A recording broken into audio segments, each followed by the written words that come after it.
Hey there, welcome to Broderos. Tonight, we've got hours of chilling horror stories combined with soothing rain sounds to help you relax and sleep. Before you drift off, leave a comment below and let us know where you're listening from and what time it is. And don't forget to hit that like button and subscribe right away. If you end up not enjoying it, you can always take it back later. Get cozy and let the fear take over. What drives a sane person to venture where even light fears to tread? The beam of my flashlight cut through the stale air, revealing ancient stone steps disappearing into darkness. Each step down felt like I was leaving the world of the living behind. The historical society had been clear: document the medieval catacombs beneath Old Raven's Cross, nothing more. As the newly appointed historian for this small European town with American roots, I couldn't refuse such an opportunity. Just take photos and notes, Michael. Don't disturb anything, Dr. Harrington had instructed me that morning, her voice tinged with unusual concern. These catacombs have been sealed for nearly 300 years. I should have paid more attention to her tone. The stone steps were worn in the center, countless feet having traversed them centuries ago. My own footsteps echoed back at me, but there was something off about the sound, as if they returned a half-second too late. I paused, and the echo continued for 2 more steps before stopping. A trick of acoustics, surely. The air grew colder with each step downward. 20 feet below street level, my breath formed small clouds that hung suspended before dispersing. The walls, initially lined with regular brickwork, gradually gave way to rough-hewn stone marked with faded symbols I didn't recognize. I ran my fingers along one that resembled a spiral with small marks branching from it. Fascinating, I whispered, my voice sounding unnaturally thin in the heavy silence. That's when I first heard it, a soft, rhythmic sound, like someone drawing breath through clenched teeth. I froze, listening intently. Nothing. Just the distant drip of water somewhere in the darkness ahead. Checking my phone, I noted with frustration that the signal had disappeared. The town council had assured me the signal boosters they'd installed would reach even here. Another broken promise. The main chamber opened before me, a vast cathedral-like space carved from the living rock. My flashlight beam seemed swallowed by the darkness, illuminating only fragments of what lay ahead, rows of alcoves lining the walls, each containing jumbled bones and skulls. Hundreds of empty eye sockets seemed to track my movement. 18th century, I muttered, examining the nearest remains. Possibly older. I took several photographs, the camera flash briefly illuminating the entire chamber in stark, shadowless light that revealed disturbing details, scratch marks on the inside of sealed crypts, skeletons in positions of agony, and symbols etched frantically into stone. The flash died, and the darkness seemed deeper than before. I swallowed hard, feeling a pressure building in my ears, like the air itself was growing denser. For my research, I set up a small portable desk near the center of the chamber, arranging my notebooks and camera. The silence was oppressive, broken only by the scratching of my pencil as I made preliminary notes. After an hour of documentation, I noticed the temperature had dropped further. My hands were stiff with cold, making it difficult to write. This should be enough for today, I said aloud, needing to hear a human voice, even if only my own. That's when I heard it again, that breathing sound, closer now, as if someone stood just behind me. I spun around, flashlight beam cutting wildly through the darkness. Nothing. But something had changed. The layout of the chamber seemed subtly altered, the distance to the exit somehow greater than before. I gathered my materials quickly, suddenly eager to return to the surface. As I approached what should have been the exit tunnel, my flashlight revealed only a solid wall. Heart pounding, I turned in a complete circle. 3 identical archways now stood where there had been only one entrance before. "This isn't possible," I whispered, my voice trembling. "I came from—" A soft whisper interrupted me, the words indistinct but unmistakably human. "It came from the leftmost tunnel." "Hello?" I called, hating how my voice cracked. "Is someone else down here?" No response, but as I listened, straining my ears against the silence, I became aware of another sound beneath the dripping water, a slow, deliberate scraping, like nails against stone, moving steadily closer. My rational mind offered explanations. Another researcher, local teens playing pranks, even rats could make such sounds. But something deeper, more primal, recognized the wrongness in those sounds. Whatever approached was not moving like any living thing I knew. I chose the right tunnel, moving quickly now, my flashlight beam dancing erratically across the walls. The symbols grew more numerous, more complex, and I could swear they shifted in my peripheral vision, rearranging themselves while I wasn't looking directly at them.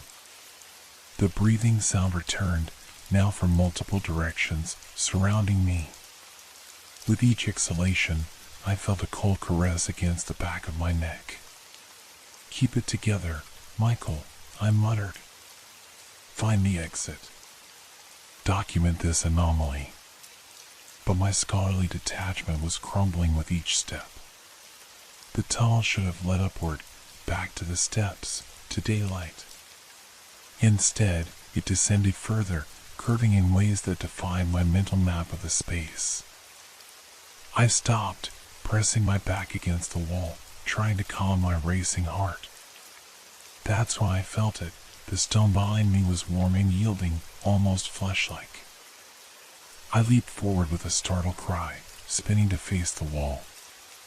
In the flashlight's beam, the wall appeared normal, solid stone. But as I watched, breath frozen in my chest, a single drop of what looked like dark water formed on the surface and slowly rolled downward, leaving a glistening trail. The whispers intensified, and this time, I could almost make out words, "Finally, returned, to us." I ran then, all pretense of scientific curiosity abandoned, my only thought to escape this place that defied reason. The tunnel stretched endlessly before me, and the scraping sounds grew louder, closer, hungry. My flashlight flickered once, twice, then died completely, plunging me into absolute darkness. And in that perfect blackness, something reached out and touched my shoulder. I recoiled from the touch, a scream lodged in my throat. My hand fumbled desperately with the flashlight, striking it against my palm until, mercifully, it flickered back to life. The beam wavered, weaker than before, but revealed nothing. The space behind me was empty, yet the sensation of cold fingers lingered on my shoulder. "Get a grip," I whispered harshly to myself, voice ragged with fear. There's a scientific explanation for everything. But science felt very far away in this labyrinth beneath Raven's Cross. I checked my watch, for hours had passed since I descended. Dr. Harrington would be wondering where I was. Surely someone would come looking soon. The thought provided little comfort as I noticed the walls around me had changed again. The rough-hewn stone now displayed elaborate carvings, scenes depicting robed figures standing over prone forms. In one carving, something was emerging from a supine body's mouth, something with too many limbs. I forced myself to photograph these finds, professional instinct momentarily overriding fear. The flash illuminated more than my eyes could process, faces in the stone, watching, features twisted in silent screams. Continuing down the tunnel, I found myself entering a smaller chamber filled with ancient wooden tables. Leather straps hung from their edges, darkened with age and something else. Medical tools, or what appeared to be medical tools, lay scattered and rusted. Some resembled surgical instruments, others had no discernible purpose except to cause pain. Experimentation chamber, I muttered, making notes with a shaking hand. Possibly related to plague research or... I couldn't finish the thought as my flashlight beam caught something moving between the tables. A figure, hunched and emaciated, disappeared behind a column before I could focus on it. The whispers intensified, becoming a chorus of urgent, hissing voices. He sees, he knows, prepare him. Who's there? I demanded, voice cracking. This isn't funny. My outburst was met with silence, then a soft, what sounded like meat being torn.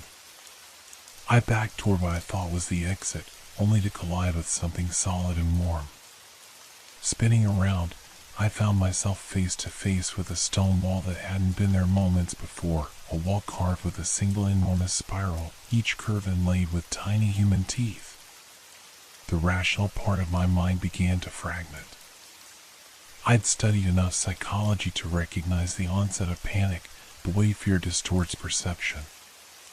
I closed my eyes and took several deep breaths. The exit is here somewhere, I reasoned aloud. The catacombs can't rearrange themselves. It's disorientation, nothing more.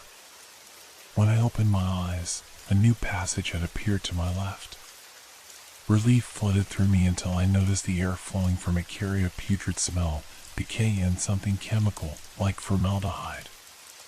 With no other option, I followed this new path. The walls here were different, smoother, almost polished, with lines of text etched into them in a language I didn't recognize. The letters seemed to squirm under my direct gaze. I reached a junction where the passage split three ways. From the leftmost tunnel came the sound of flowing water. From the right, that same breathing sound that had followed me throughout. From the center, perfect silence, an absence so complete it felt like a physical presence. I chose the left passage, reasoning that water might lead to drainage systems and possibly an exit. The tunnel sloped downward, the ceiling lowering until I had to crouch.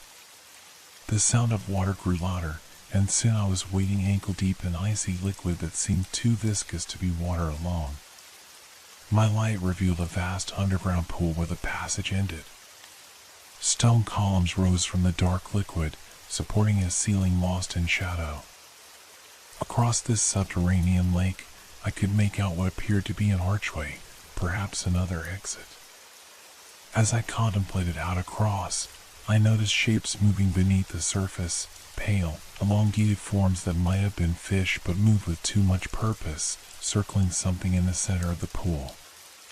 That's when I saw him, a man standing on a small island of stone in the middle of the pool.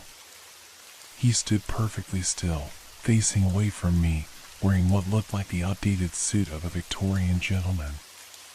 "Hello?" I called out, hope surging. "Can you help me find the way out?" The figure turned slowly.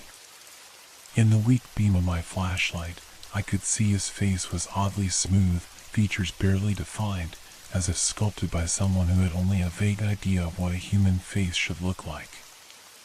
His mouth opened, too wide, impossibly wide, and from it poured not words but a stream of those same whispering voices I'd been hearing. "Join us, beneath, where we've waited, for you, Michael." My name. They knew my name. I stumbled backward, splashing through the thick liquid toward the tunnel entrance. Looking down, I realized with horror that the water had stained my skin and clothes a deep crimson. Not water at all. The tunnel entrance was gone. Where there had been an opening was now a solid wall carved with the same spiral symbol I'd seen throughout the catacombs. Blood. I now accepted it was blood, lapped at my knees as the level in the chamber began to rise. The figure remained motionless on its stone island, but all around me, the surface of the blood began to break as pale hands reached upward, dozens of them, grasping at the air. Panic overtook me completely. I splashed toward the distant archway across the pool, but the liquid grew thicker, more resistant with each step. Something wrapped around my ankle, fingers, cold and strong, pulling me downward. I thrashed and kicked, breaking free momentarily. My flashlight slipped from my grasp, plunging beneath the surface and taking its light with it. For a brief moment, the beam illuminated what lay beneath, countless bodies, suspended in the crimson liquid, eyes open and aware. Darkness closed in again as I fought toward where I believed the archway to be. The whispering grew to a roar in my ears, no longer indistinct but clear. Your blood joins ours. Your voice joins ours. Your eyes will see what we have seen. My hand struck solid stone, a wall. I followed it desperately, searching for the opening I'd seen. My fingers found an edge, then an opening. With the last of my strength, I pulled myself through, collapsing onto dry stone as the crimson flood tried to follow. Behind me, the passage to the pool sealed itself, the stone flowing like wax until no trace of the opening remained. I lay gasping in the darkness, covered in rapidly drying blood that flaked from my skin like rust. My flashlight was gone. I fumbled for my phone, intending to use its light, but found the screen cracked, the device dead. Darkness pressed in completely. I sat with my back against the wall, trying to impose order on my thoughts. The tunnels changed. That was the only explanation. Some elaborate mechanical system was rearranging the catacombs, trapping me in an ever-shifting maze. And the figure, the voices, hallucinations brought on by fear and possibly gases trapped in these ancient chambers. That explanation felt hollow, even to my desperate mind. As my eyes adjusted to the darkness, I realized I wasn't in complete blackness. A faint glow emanated from the stone itself, revealing yet another chamber, this one filled with glass containers of varying sizes. Within each, suspended in murky liquid, were organs and body parts in different stages of decay or preservation. And in the center of the room stood a man, not the featureless figure from the pool, but someone solid and real. He wore the white coat of a doctor, though stained and yellowed with age. "There you are," he said, his voice perfectly ordinary, almost friendly. "I've been expecting you, Michael.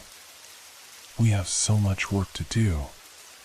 He turned, revealing a face half consumed by decay, maggots writhing in the exposed tissue. His smile stretched what remained of his lips. "The others are waiting for you. Don't you hear them calling?" And I did.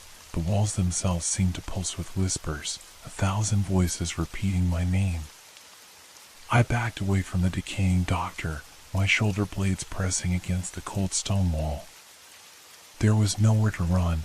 The passage through which I'd entered had vanished, replaced by smooth, unbroken stone. "Who are you?" I managed to ask, my voice barely audible over the crescendo of whispers that filled the chamber. The doctor tilted his head at an unnatural angle, his neck making a wet cracking sound. "I am Dr. Edmund Blackwell," he replied, sounding almost surprised by the question. "The chief physician of Raven's Cross Asylum, of course. And you, Michael, are finally home." That name, Blackwell, triggered a memory from my research. The old asylum had been demolished in 1897 after a scandal involving experimental treatments on patients. But the doctor before me would have been dead for well over a century. "That's impossible," I said, mind racing for rational explanations. "The asylum was destroyed. You can't be Blackwell." The thing wearing a doctor's coat smiled wider, his jaw dislocating slightly to accommodate the expression. "Destroyed above," he corrected, raising a fingertip with a yellow nail. "But below, we continued our work. The town council knew. They always knew." just as they knew you would come. My blood ran cold. What do you mean? Your appointment to the Historical Society was no accident, Michael Wilson. Your lineage destined you for this place. He gestured around the chamber with arms that seemed to bend at too many joints. You carry the blood of those who sealed us here. The whispers grew more insistent, and now I could distinguish words within them, names, pleas, accusations. Each glass container in the room seemed to vibrate with their intensity. This isn't real, I insisted, pressing my palms against my temples. This is a hallucination. Gas pockets in the catacombs, or... Such a modern mind, Blackwell interrupted, taking a step closer. Always seeking rational explanations. But you feel it, don't you? The pull of this place. The recognition. He was right. Despite my terror, something about these catacombs felt disturbingly familiar, as if I'd walked these passages before. The doctor gestured to a particular glass container, larger than the others. Inside floated what appeared to be a human brain, crisscrossed with metal wires and strange devices that were centuries ahead of Victorian medical technology. Your great-grandfather, Blackwell explained casually. He tried to expose our work. We kept his thoughts. They still speak, even now. I stared at the brain in horror, recognizing with sudden clarity that the whispering voice emanating from this particular container seemed to be calling my name with greater urgency than the others. Madness, I whispered. This is madness. Madness? Blackwell echoed, sounding genuinely wounded. No, my boy. This is transcendence. The council didn't send you to document these catacombs. They sent you as payment. He moved with sudden, unnatural speed, closing the distance between us before I could react.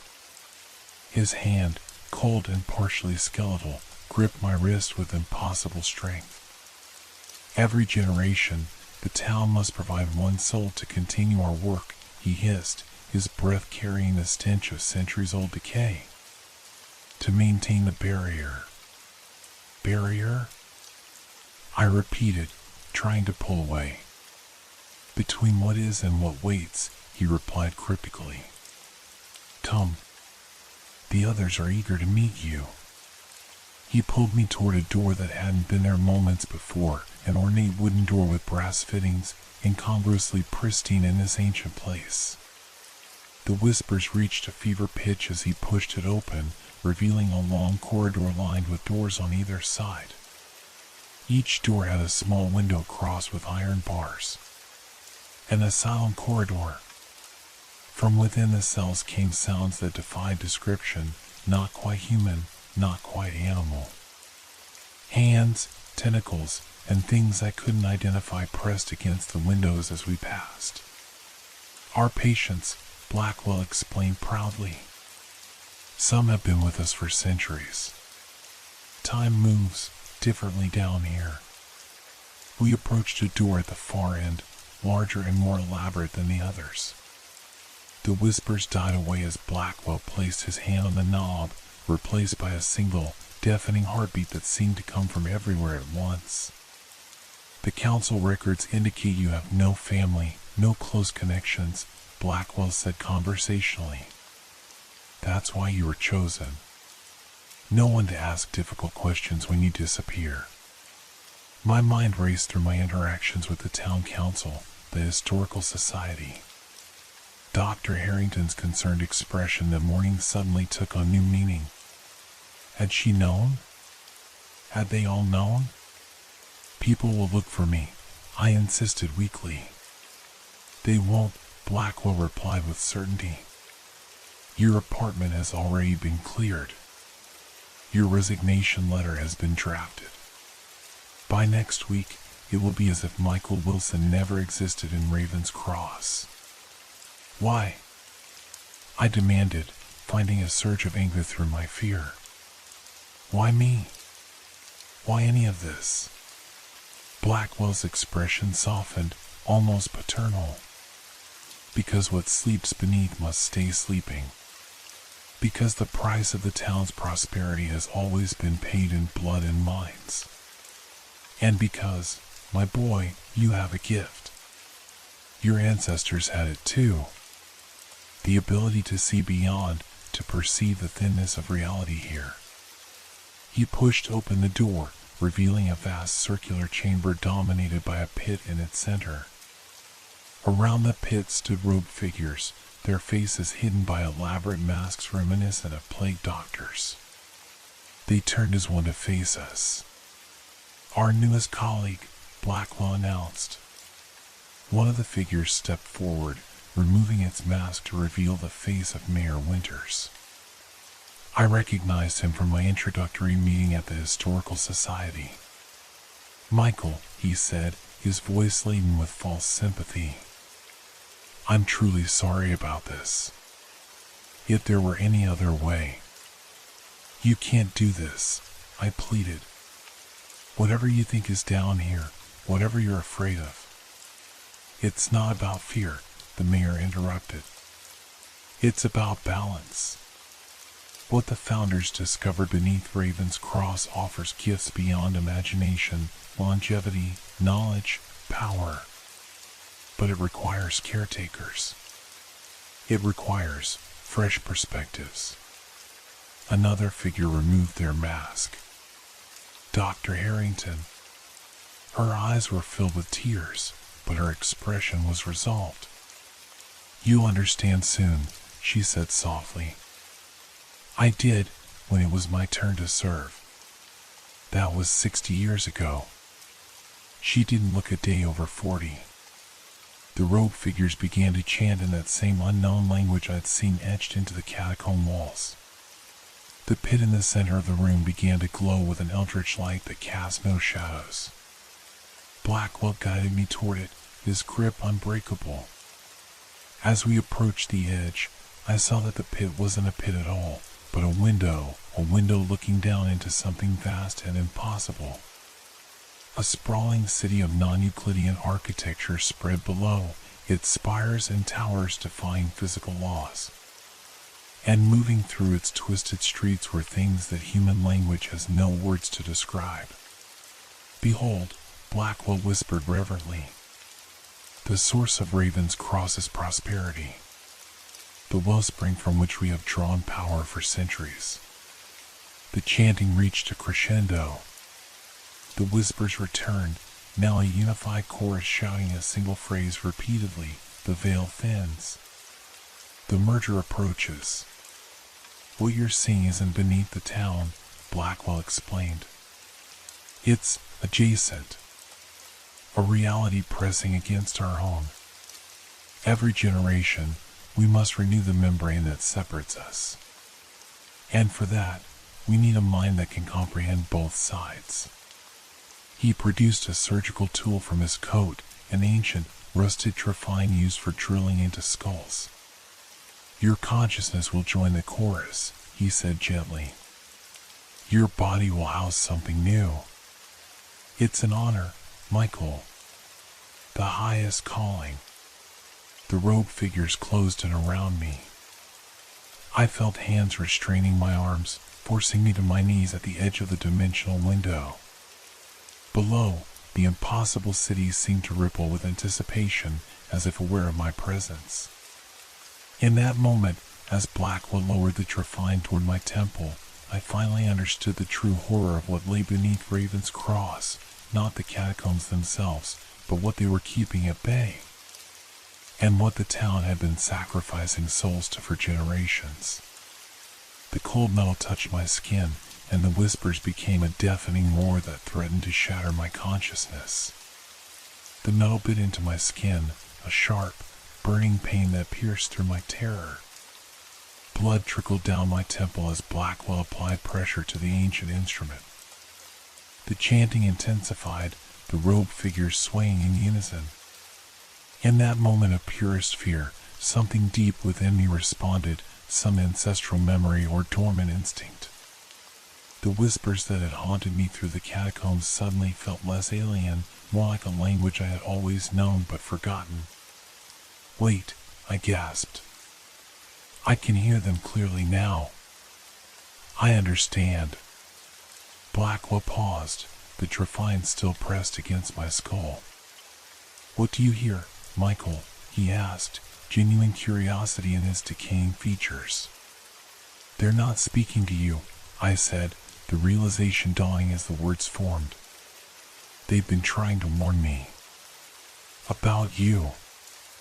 About what you've done to them. A ripple of unease passed through the robed assembly. Mayor Winters stepped forward. Careful, Doctor, he warned. His bloodline has always been resistant. Blackwell's grip tightened. It matters not what he thinks he understands. The procedure will continue. But I was no longer listening to them. Instead, I focused on the whispers, which now seemed to form coherent thoughts in my mind. The barrier can be undone. They are not guardians but jailers. Both of worlds. The key is in your blood. With sudden clarity, I understood what the voices had been trying to tell me throughout my journey through the catacombs. These people, Blackwell, the Council, the Historical Society, weren't protecting Raven's Cross from what lay beyond the pit. They were preventing those trapped in the catacombs from escaping, from revealing the truth. You're not maintaining a barrier, I accused, looking up at Blackwell. You're maintaining a prison. Those aren't patients in those cells, they're witnesses. People who discovered what you were doing. Mayor Winters' face hardened. Enough of this. Proceed with the procedure immediately. But Dr. Harrington was watching me with growing uncertainty. Michael, what exactly do you think is happening here? The prosperity of Raven's Cross, I said, the words flowing as the whispers guided me, doesn't come from what's in that pit. It comes from what you've stolen from the people trapped down here. Their lives, their years, their knowledge, siphoned away while you keep them in a half-state between life and death. Blackwell's expression flickered between rage and fear. Lies. We maintain the boundary between worlds. Without our work, the town would have been consumed centuries ago. No, I countered, finding strength in the certainty of the whispers. The boundary is natural. What you've created is a tear, a wound in reality that lets you draw power from both sides while trapping souls in the middle. I looked directly at Dr. Harrington.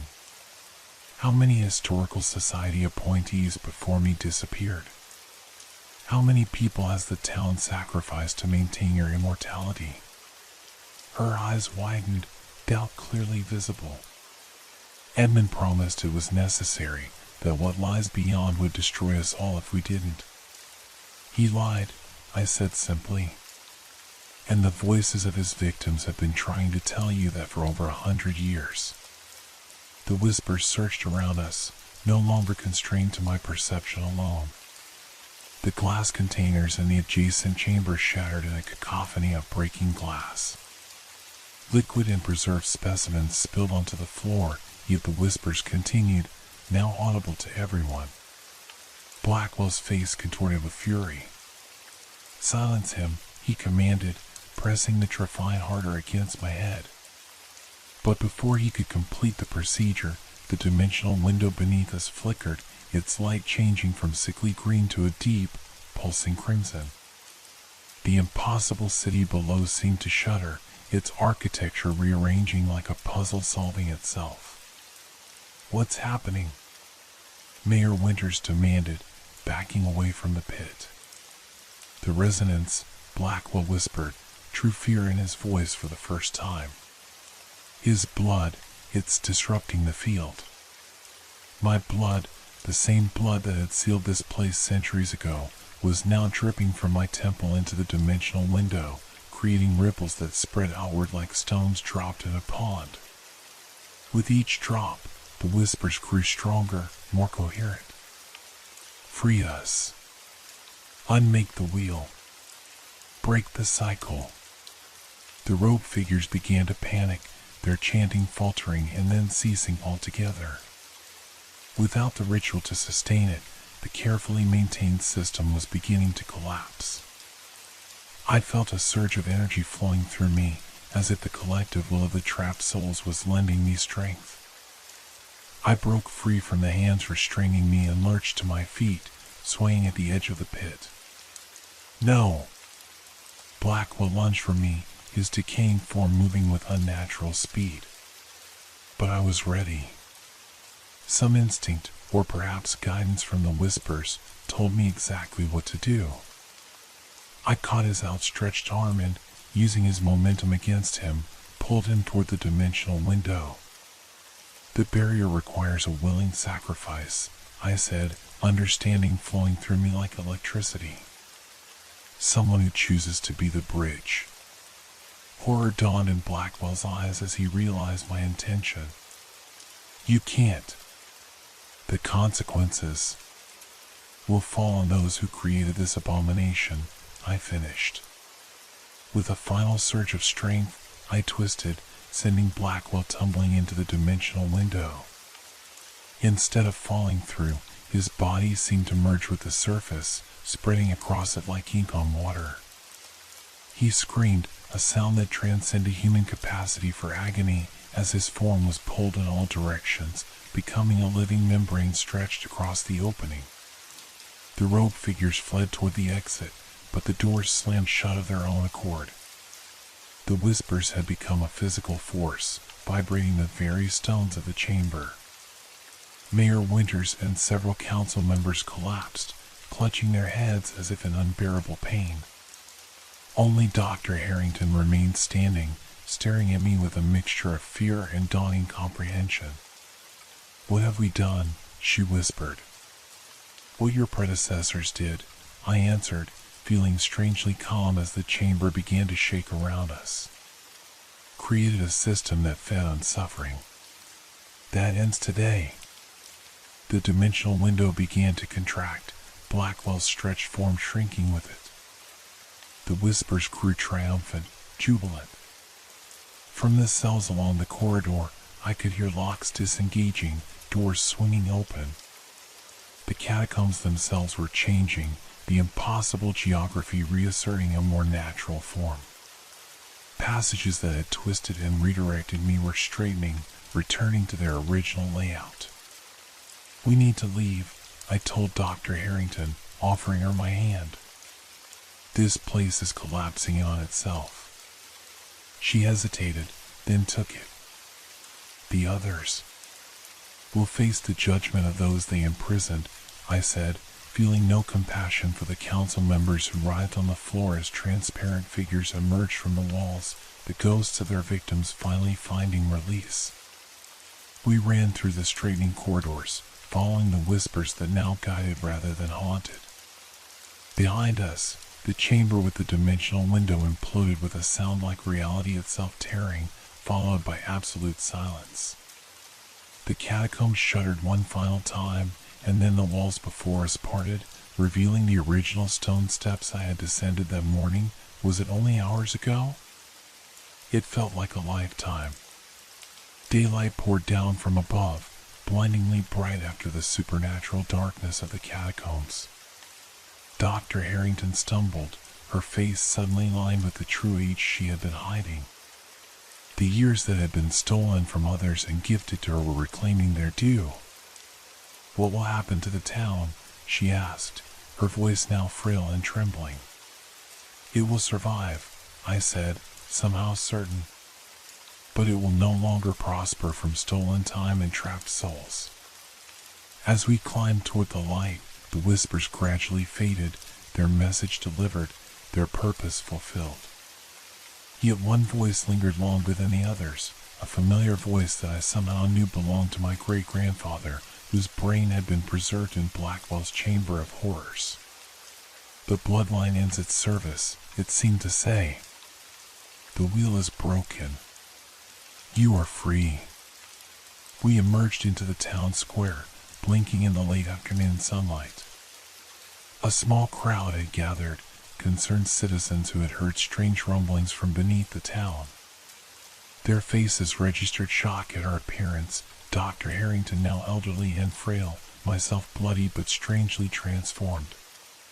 Behind us, the entrance to the catacombs sealed itself, stones flowing together like wax until no trace remained. The ground settled with a final, decisive rumble. I knew then that no one would ever access that place again. The catacombs of Raven's Cross were closing themselves, taking their centuries of secrets into a final, permanent darkness.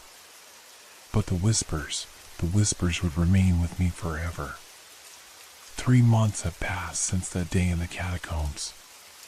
Raven's Cross is a changed town, though few understand why. The Historical Society has been disbanded. The town council dissolved amid scandals and unexplained disappearances. Dr. Harrington passed away 2 weeks after our escape, her body aged to its natural state, somewhere past 90 years old. I remained, though everything in me wanted to flee this place. Something kept me here, perhaps responsibility, perhaps the lingering connection to those whispers that had guided me to freedom. My apartment now overflows with research, genealogical records tracing my family's connection to the town founders, newspaper clippings about mysterious disappearances dating back centuries, and my own detailed accounts of what happened beneath the town. I've been compiling it all, creating a record that cannot be erased or forgotten. The nightmares come nightly, visions of that impossible city viewed through the dimensional window, Blackwell's face stretched across reality like a membrane, the preserved brain of my great-grandfather calling out across generations. I wake drenched in sweat, the whispers fading as consciousness returns. But they never truly leave. Even now, as I write this final account, I can hear them at the edges of my perception, not threatening anymore, but watchful. Waiting. The new mayor, Ellen Prescott, has made it her mission to revitalize the town. Construction crews work daily in the town square, carefully avoiding the spot where the catacomb entrance once stood. No one will build there, not because they know what lies below, but because of an instinctive aversion that makes them route sidewalks and planters around that empty space. I watched from a cafe yesterday as a worker accidentally dropped his tool on that unmarked spot. The metal wrench bounced once with an unnatural echo, as if striking something hollow, then sank an inch into seemingly solid concrete. The worker stared, bewildered, before retrieving it with trembling hands and walking quickly away. No one else seemed to notice. The catacombs may be sealed, but their influence lingers. Tonight marks the first new moon since the incident.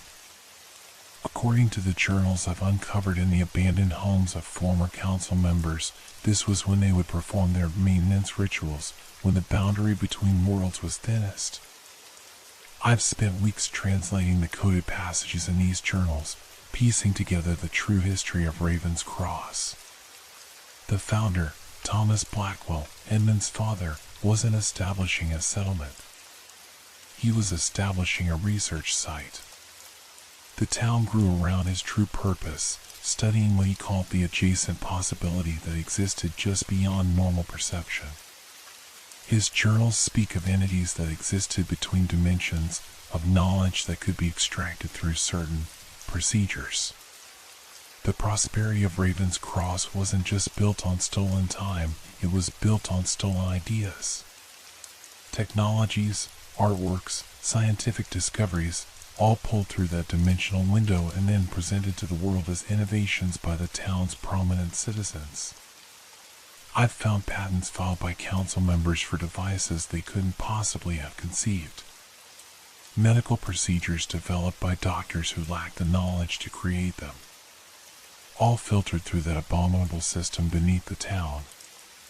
And all requiring human vessels, minds that could comprehend both realities, that could translate concepts from beyond into terms our world could understand. The whispers grow louder as I write this. They're no longer just the voices of victims. There's something else, something waiting. Last night, I dreamed of the dimensional window again, but this time, I saw it from the other side. I stood in that impossible city, looking up through Blackwell's stretched form at the chamber where I had stood months ago. And I wasn't alone. Others moved around me, not quite human, but not the monstrosities I had glimpsed before. They were waiting, watching, as if expecting something. As if expecting me. I woke clutching a piece of paper I don't remember writing on. The page was covered in that same spiral symbol I had seen throughout the catacombs, drawn over and over with obsessive precision. In the center of each spiral was a date. Tonight's date. The whispers tell me I have unfinished business. The catacombs may be sealed, but what they contained, what they were built to contain, hasn't been resolved. The council didn't create the terror in reality, they merely exploited it. And now, without their ritual maintenance, that terror is. Healing isn't the right word. Evolving, perhaps.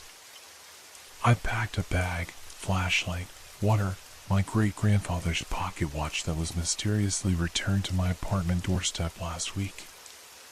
I don't know if I'm being led into a trap or towards some greater purpose, but I know I must go. The whispers have never been wrong. There's a door in my apartment that wasn't there yesterday, a small wooden door in the back of my closet, ornate with brass fittings identical to those in the asylum corridor beneath the town. Through it, I can hear the familiar sound of distant dripping water and the soft, rhythmic breathing that followed me through the catacombs. I should be terrified, but I feel only a strange calm. Whatever lies beyond that door has been waiting for my family for generations. The bloodline that sealed the barrier, that maintained it through sacrifice, that finally broke it, now has a new role to play. The whispers promise understanding. They promise purpose. They promise an end to the nightmares. But whispers lie, don't they? I'm leaving this account where it will be found. If I don't return, let it serve as both warning and explanation. The catacombs are sealed, but what they contained is not gone. It has merely found a new way to reach our world. And I, it seems, am to be its guide. As I write these final words, the whispers form a chorus of anticipation. The door in my closet has swung open of its own accord, revealing not darkness but a soft, pulsing light that casts no shadows. Beyond it lies what appears to be a long corridor of doors, not the asylum from below, but something new, something that exists in the space between spaces. I hear my name called, not in whispers now, but in a voice I recognize from old recordings, my great-grandfather speaking clearly across the void of time and consciousness. The wheel turns, he says. The cycle renews. But this time, with understanding. I'm going to step through that door now. Not as a victim or a sacrifice, but as a willing participant in whatever comes next. The whispers have promised me that Raven's Cross will be safe, that the tear will be mended properly this time, without the need for suffering or imprisonment. I believe them. I have to. Yet these are the last words I write as entirely myself. Let them be hopeful ones. What waits beyond is not to be feared but understood. Not to be imprisoned but embraced. Not to be sacrificed but partnered with. At least, that's what the whispers promise. And as I stand before this impossible door, bag in hand, listening to the chorus of voices that have haunted me for months, I can't help but wonder, are they finally telling the truth? Or am I simply the next in a long line of Wilson family members to be consumed by the hunger of what lies beneath? The door is calling. The whispers are rising. I'm stepping through. The journal ends here. Michael Wilson was reported missing the following day. His apartment was found empty except for his research materials and this account. The closet contained only clothing and personal effects, no door, no passageway. The spot in the town square where the catacomb entrance once stood now bears a simple memorial bench, placed there by anonymous donors. On nights when the moon is new, locals report hearing faint whispers emanating from beneath it, whispers that sound, some say, like someone trying to tell a story that has no end.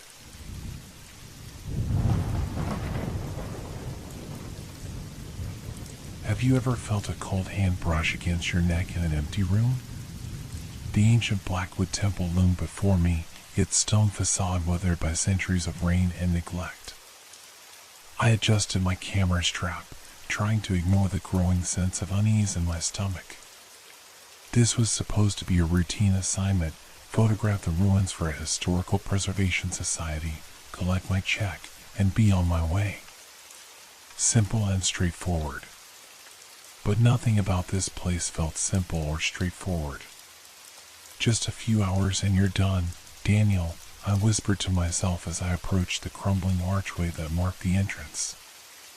My footsteps echoed against the stone path, each sound seeming to travel farther than it should in the still afternoon air. According to my research, this temple had once been a place where lovers came to pledge eternal devotion. Centuries ago, couples would journey for days just to exchange their vows within these walls, believing that promises made here were binding beyond death itself. I found it ironic that I was documenting this shrine to everlasting love just weeks after finalizing my own divorce. The massive wooden doors hung askew on rusted hinges, creating a narrow opening that I had to squeeze through. Inside, the temperature dropped noticeably. The main hall was cavernous, with high ceilings supported by columns that twisted like ancient tree trunks. Shafts of sunlight penetrated through gaps in the roof, illuminating swirling dust particles and creating pools of light on the cracked marble floor. I set up my tripod in the center of the hall and began taking preliminary shots. Through my viewfinder, I noticed details that had escaped my initial survey: worn carvings of intertwined hands on the columns, faded murals depicting couples in various poses of devotion, and an altar at the far end that seemed darker than the surrounding stone, as if stained by something. As I worked, the sun began its descent toward the horizon.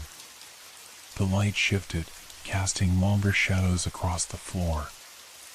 I moved methodically around the space, documenting every corner, every carving, every fallen stone. Yet despite my focus on the task, I couldn't shake the feeling that I wasn't alone. A whisper drifted past my ear, so faint that I initially dismissed it as the wind finding its way through cracks in the walls. But there was no breeze today. The air outside had been still, heavy with the promise of rain. I turned quickly, expecting to see someone behind me. Nothing but shadows and stone. "Hello?"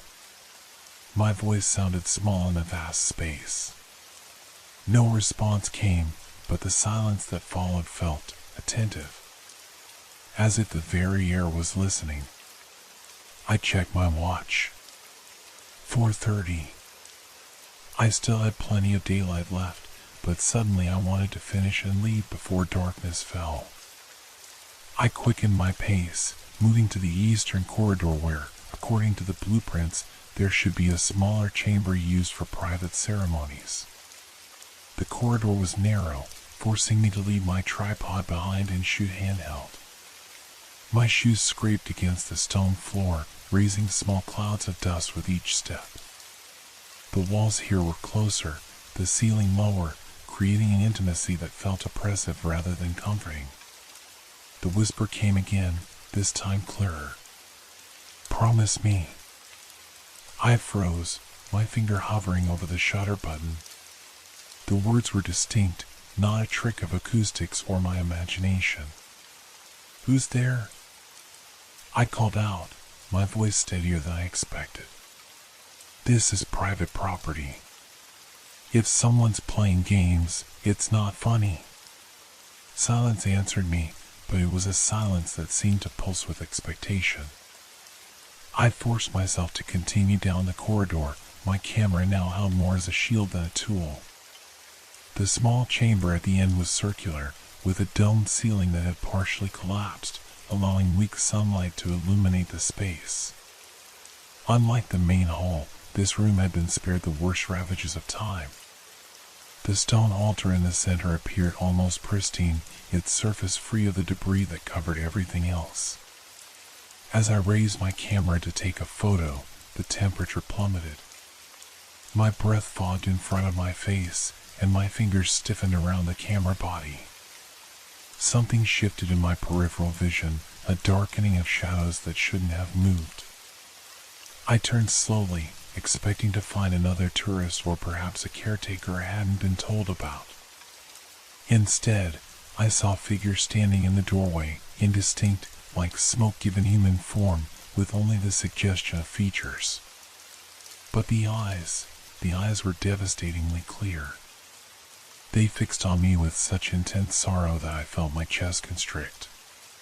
My camera slipped from my suddenly numb fingers, clattering to the floor.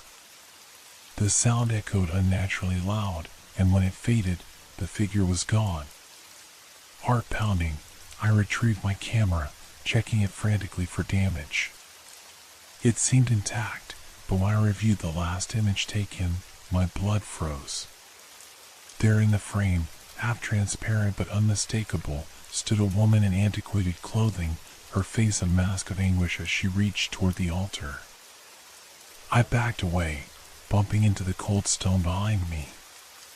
The rational part of my mind searched for explanations, a trick of the light, a smudge on the lens, my own exhaustion manifesting as visual hallucinations. But I knew better. Something in this place had noticed me, and now it was awake. Outside, the sun had dipped lower, turning the sky to deep amber. I needed to finish my work quickly and leave before nightfall. Yet even as I thought this, I found myself drawn deeper into the temple, compelled by a curiosity that overrode my growing fear. After all, what were ghosts but stories given form? And as a photographer, wasn't I a collector of stories? I didn't realize then how foolish that thought was, or how dear the price would be for the story I was about to uncover. I should have left when I had the chance. The dimming light cast long shadows across the temple floor as I hurriedly packed my equipment. The image on my camera screen haunted me, that translucent figure with eyes full of sorrow. I tried to convince myself it was just a digital artifact, a glitch in the sensor, but deep down I knew better. I checked my phone. No service, of course. The temple was nestled in a remote valley, far from cell towers and civilization. My car was parked half a mile away, at the end of an overgrown trail. If I left now, I'd reach it before complete darkness. Yet something held me back. Perhaps professional curiosity or simple stubbornness. I'd come to document this place, and I wasn't going to let a trick of light and shadow drag me away. Just the main altar left, then I'm out, I muttered, as if saying it aloud would cement my resolve. I returned to the grand hall, where the last rays of sunlight slanted through the broken ceiling, illuminating the central altar like a stage. The stone slab was massive, carved from a single piece of marble that must have required dozens of workers to move. Its surface was inscribed with words in a language I couldn't understand, worn smooth by countless hands that had once touched it while making their vows. As I approached, the air grew colder. Each breath clouded in front of me despite the mild autumn evening. I raised my camera, focusing on the altar's intricate carvings. They never kept their word. The voice came from everywhere and nowhere, a woman's voice, soft but clear, filled with centuries of disappointment. I spun around, camera clutched to my chest like a talisman. "Who's there?" My voice echoed through the empty temple. No answer came, but I could feel eyes on me. Not just one pair, but many, watching from the shadows, from behind columns, from the dark corners where my light didn't reach. I fumbled with my flash, attaching it to my camera with trembling fingers.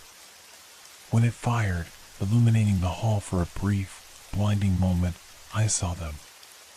Figures standing motionless among the columns, dozens of them, transparent like morning mist, their faces masks of anguish, longing, and rage. The flash faded, plunging the temple back into semi-darkness, but the afterimage burned in my vision. I backed toward the entrance, no longer caring about my assignment or my equipment. Something cold brushed against my hand. I jerked away, dropping my flash, which shattered on the stone floor. The sound echoed, transformed into something like laughter. "You were the mark of a broken promise," the voice came again, closer now. "We can see it hanging around you like a shroud."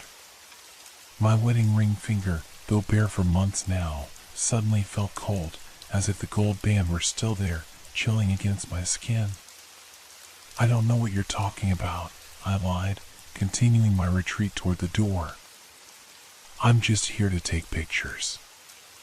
A cold wind rushed through the temple, carrying whispers that merged and separated like woven threads of sound. The dust on the floor began to move, swirling into patterns, figures holding hands, embracing, then turning away from each other. "You spoke the words," came another voice, masculine this time, roughened by grief. "As did they all." Words meant to last forever. "Forever is a very long time," said a third voice, this one barely more than a child's. My back hit the wooden door, but when I pushed against it, it wouldn't budge. Panic flooded through me, turning my blood to ice. I spun around, pressing my shoulder against the ancient wood, pushing with all my strength. "Please," I gasped. "I need to leave." "So did they," the first voice replied, almost gently. They all needed to leave eventually, one way or another. Movement caught my eye, a figure materializing near the altar. Unlike the others, this one seemed more solid, more present. A young woman in a simple white dress that might have been fashionable centuries ago. Her dark hair was arranged in an intricate braid that fell over one shoulder, and her eyes held a mixture of sorrow and purpose that made my breath catch. "Elizabeth pledged herself to Thomas in 1642, she said, gesturing to a ghostly couple who appeared beside her, their forms wavering like candle flames. "He left for war and married another when fortune favored him. She waited until death. The couple vanished, replaced by another. James and William exchanged their vows in secret in 1795, she continued. William betrayed those vows when his family threatened disinheritance. James took his own life upon these very stones." More figures appeared and disappeared, each with their own story of betrayal and broken vows. With each tale, the temperature dropped further until I could see ice forming in delicate patterns on the columns. "Why are you showing me this?" I managed to ask through chattering teeth. The woman glided closer, her feet not quite touching the ground. "Because you understand what it means to break faith," she said softly. "The vows spoken here were meant to transcend death itself. When broken, they create an imbalance." "I'm divorced," I admitted, though I wasn't sure why I felt compelled to explain. "It was mutual. We grew apart." "Grew apart," she repeated, the words turning to mist between us. Such a gentle phrase for such a violent severing. I thought of Catherine, of the quiet devastation in her eyes when we finally admitted our marriage was over. We had promised forever once, standing before friends and family. Had said the words without really considering their weight. I remembered slipping the ring onto her finger, believing with my whole heart that our love would endure. When had that belief died? Not all at once, but slowly, eroded by small disappointments and growing silences, until one day I realized we were strangers sharing a home. "What do you want from me?" I asked, my voice barely audible over the growing whispers that filled the temple. The woman's form flickered, as if struggling to maintain cohesion. "We want what was promised to us," she said. "Eternity." The other spirits drew closer, their forms growing more distinct as the last light of day faded from the temple. I could see details now, clothing from different eras, faces young and old, expressions ranging from pleading to menacing. "I can't give you that," I said, pressing myself against the unyielding door. "No," she agreed. "But you can bear witness. Someone should remember us, don't you think? Someone should know what happens when sacred vows are treated as temporary conveniences." My camera, still clutched in my rigid fingers, suddenly felt very heavy. I raised it, more instinct than intention, and took a picture. The flash illuminated the spirits, capturing them in stark relief against the darkness. For a moment, they appeared completely solid, as real as I was. When the flash faded, they were gone. All except the woman in white, who now stood directly before me, close enough that I should have felt her breath if she had been breathing. "My name was Eleanor," she whispered. "I died waiting for a man who pledged himself to me within these walls. I am the first, the keeper of this place and its memories." Her hand rose, pale and slender, to hover near my cheek. I couldn't move, couldn't look away from her depthless eyes. "Night has fallen, Daniel," she said, my name sounding strange on her lips. "And now you will see what becomes of broken promises." The door behind me swung open with a groan of ancient hinges.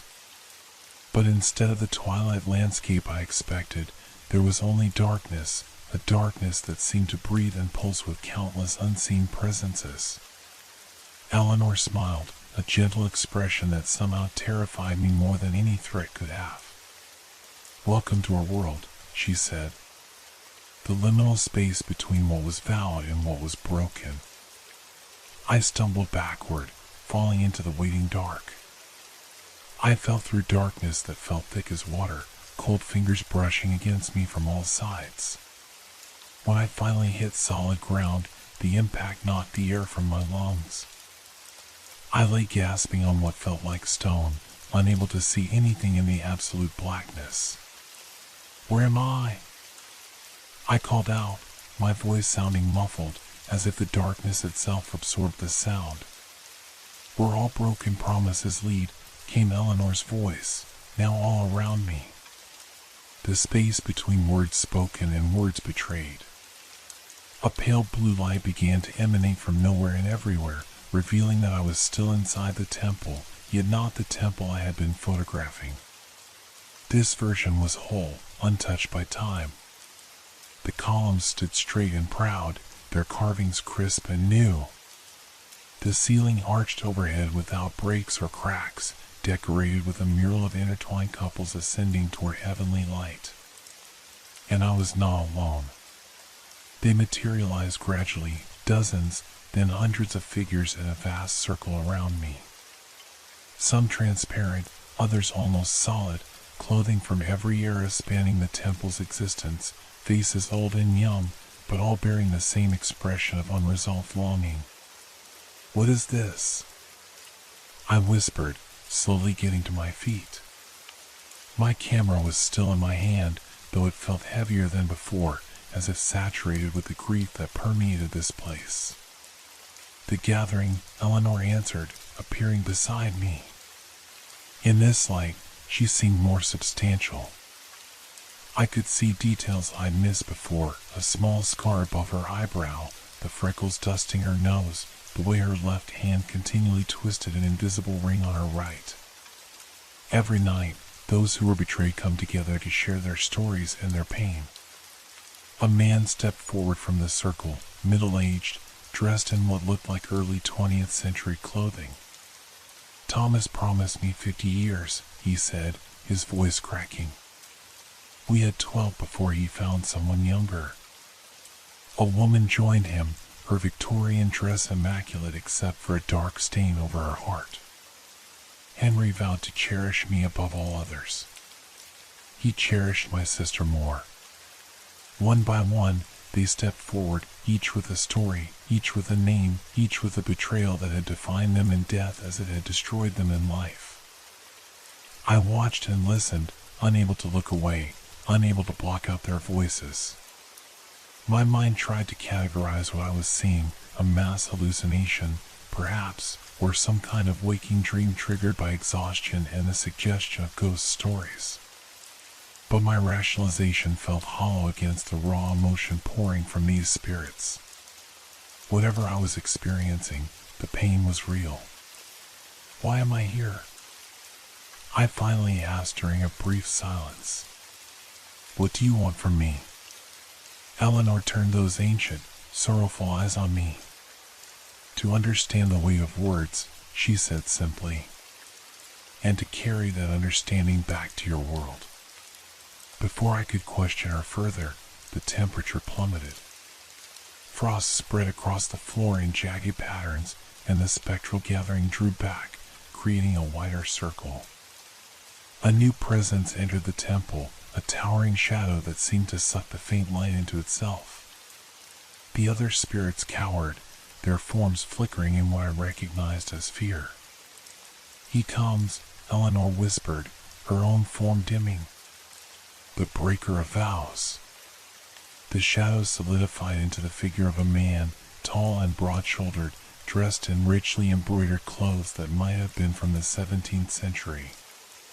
His face was handsome in a cruel way, with sharp cheekbones and a mouth set in a permanent sneer. Unlike the others, his eyes were solid black, without whites or irises. What have you brought us, Eleanor? He asked, his voice smooth as polished stone. A living man with a broken vow around his neck. He inhaled deeply, as if sending me. How delicious. Eleanor moved in front of me, her small form somehow defiant despite her evident fear. He is not for you, Richard, she said.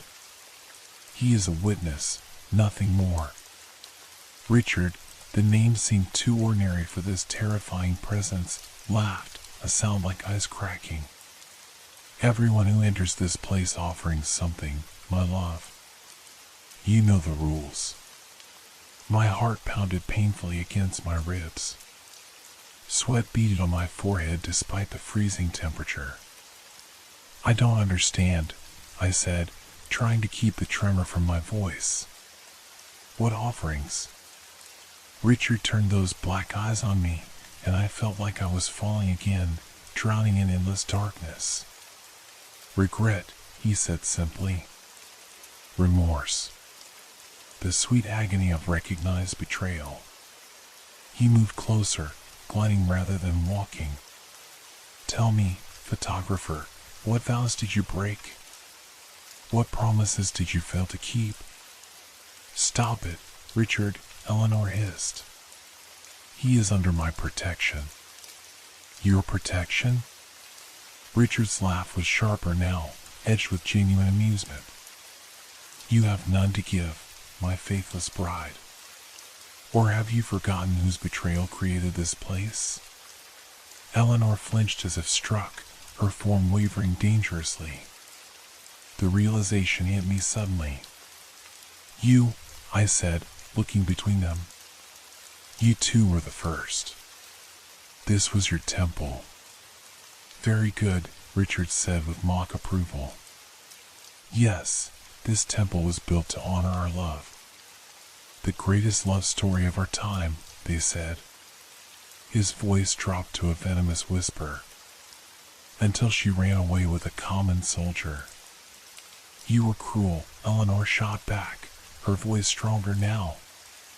You hurt me. The vows speak of cherishing, not ownership. Details, Richard dismissed with a wave of his hand. The point remains, you broke faith first. And now you trap others here, collecting broken promises like a child collects pretty stones. I don't trap anyone, Eleanor protested. They come of their own accord, drawn by their pain, seeking resolution. Resolution? Richard's laugh was bitter. There is no resolution here, only endless repetition. Night after night, century after century.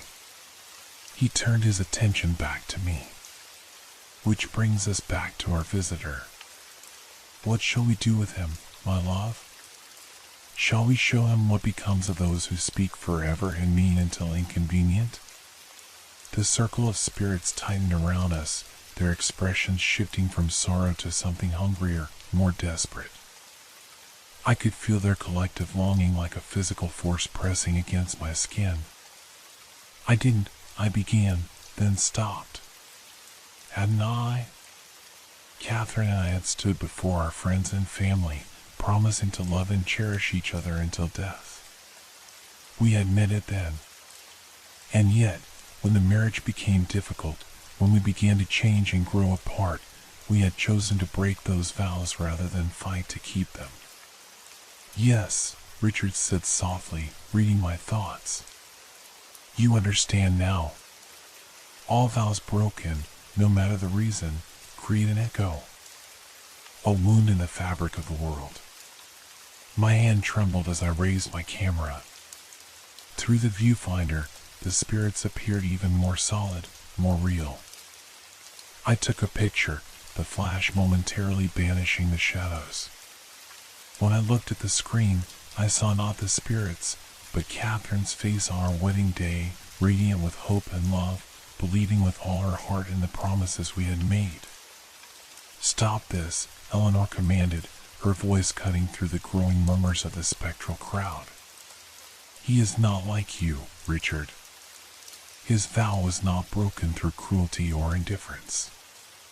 A broken vow is a broken vow, Richard countered. The intention matters little to those left waiting. The spirits began to move, circling us slowly at first, then faster. Their whispers grew louder, merging into a cacophony of accusations and laments. I felt dizzy, overwhelmed by their collective grief. Please, I gasped, dropping to my knees. I'm sorry. If I could go back. But you can't, Richard said, his voice cutting through the noise. None of us can. That's the beauty of it, the terrible symmetry. Words once spoken cannot be unspoken. Promises broken cannot be remade. The spirits closed in, their cold essences brushing against me, seeping into my clothes, my skin, my bones. I felt their stories merging with my own, their pain amplifying the guilt I carried since signing the divorce papers. Enough. Eleanor's voice rose above the din, firm and commanding. The spirits hesitated, their circling slowed. This man has not yet completed his journey. He still lives. The choice remains before him. Richard's black eyes narrowed. What choice? There are no choices here, only consequences. There is always choice, Eleanor insisted. She knelt beside me, her ghostly hand hovering near mine. Tell me, Daniel, if you could speak to her now, the woman you once promised forever to, what would you say? Catherine's face flashed in my mind, not as she had been on our wedding day, but as she had looked the last time I saw her. Tired, resigned, a quiet dignity in her acceptance of her failure. I would tell her I'm sorry, I whispered. Not for ending it, but for giving up too easily.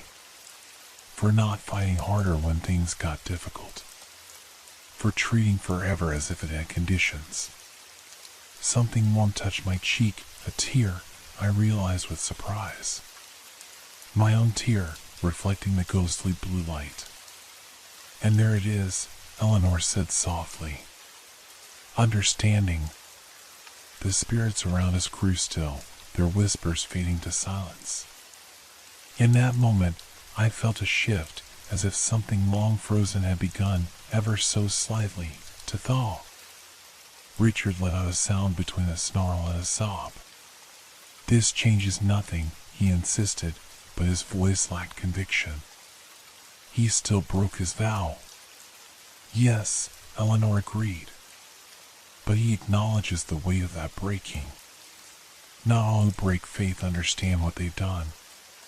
She looked up at Richard, and for the first time, I saw not fear in her eyes, but pity. "Some never do." Richard's form wavered, darkness bleeding at the edges. "You think your soldier understood? When he left you to die alone, carrying his child?" Eleanor's expression didn't change. "I forgave him long ago, Richard. It's yourself you've never forgiven." The temple around us began to tremble, dust falling from the suddenly cracked ceiling. The perfect illusion of the temple in its prime was breaking apart, reality bleeding through. "We're running out of time," Eleanor said urgently, turning back to me. "Dawn approaches in your world." "What happens at dawn?" I asked, struggling to my feet. "We fade," she explained. "Return to the shadows until night falls again. But you must decide." "Decide what?" "Whether to carry our stories back with you, or stay and join the gathering." Her eyes held mine. Every visitor is offered the choice. The implications hit me like a physical blow. "You're saying I could die here? Become like you?" "If your guilt is strong enough," Richard said, his voice now distant, fading. "If the weight of your broken promise outweighs your will to live." I looked around at the spirits, hundreds of them, possibly thousands, each trapped by their own pain, their own sense of betrayal or guilt. Was that to be my fate as well? The camera in my hand suddenly felt like the anchor to my world. I raised it, focusing on Eleanor's face. "I'll tell your stories," I promised. "But I'm not ready to join you." Eleanor's smile was sad but understanding. "Then it's time for you to wake up, Daniel, before the temple claims you forever." The floor beneath me began to crack, revealing not stone or earth, but a bottomless darkness. "How do I get back?" I asked, panic rising as the cracks widened. "The same way you came," Eleanor said, already beginning to fade. "Through the door of broken promises." The floor gave way beneath me, and I was falling once more into endless night. I awoke with a gasp, lying on the cold stone floor of the temple's main hall. Pale morning light filtered through the broken ceiling, casting long shadows across the ancient stones. My body ached as if I'd been thrown from a great height, and my clothes were damp with dew. For a moment, I lay still, trying to separate dream from reality. Had I fallen? Passed out from exhaustion? The rational part of my brain scrambled for explanations that didn't involve ghosts or spirits or supernatural gatherings. But when I sat up and checked my camera, my hands began to shake. There on the small LCD screen was Eleanor's face, captured in perfect clarity, her eyes filled with centuries of sorrow, her translucent form illuminated by my flash. And behind her, dozens of other spirits, their expressions ranging from anger to resignation to desperate longing. "Not a dream," I whispered, my voice rough. "Not a hallucination." I scrolled through the other images, Richard with his black eyes and cruel smile, the Victorian woman with the stain over her heart, the man from the 1920s with his expression of perpetual disappointment. All there, all real, all trapped in an endless cycle of broken promises and unresolved grief. And among them, inexplicably, a photo of Catherine on our wedding day, a photo I knew I hadn't taken, couldn't have taken, since my current camera hadn't even existed then. My hands were shaking so badly I nearly dropped the camera. I set it down carefully on the stone beside me and buried my face in my hands, trying to steady my breathing. "You saw them." The voice made me jump. Standing in the archway that led to the eastern corridor was a middle-aged man I hadn't seen before. He wore the uniform of a park ranger or site caretaker, but his eyes held knowledge far older than his apparent years. "Who are you?" I asked, scrambling to my feet. "Marcus," he replied simply. "I look after the temple." He glanced around the vast space with an expression that mingled reverence and resignation. As much as anyone can look after such a place. I studied him warily. "Did you lock me in here last night?" Marcus shook his head. "The temple chooses who stays and who goes. I merely clean up afterward." Something in his tone made me shiver. "You're one of the lucky ones. You got to leave." "You know about them," I said. "Not a question. The spirits. The gathering." "I've worked here for 23 years, Marcus replied. "Started not long after my wife left me for another man." His smile was sad but accepting. "The temple calls to those who understand broken faith.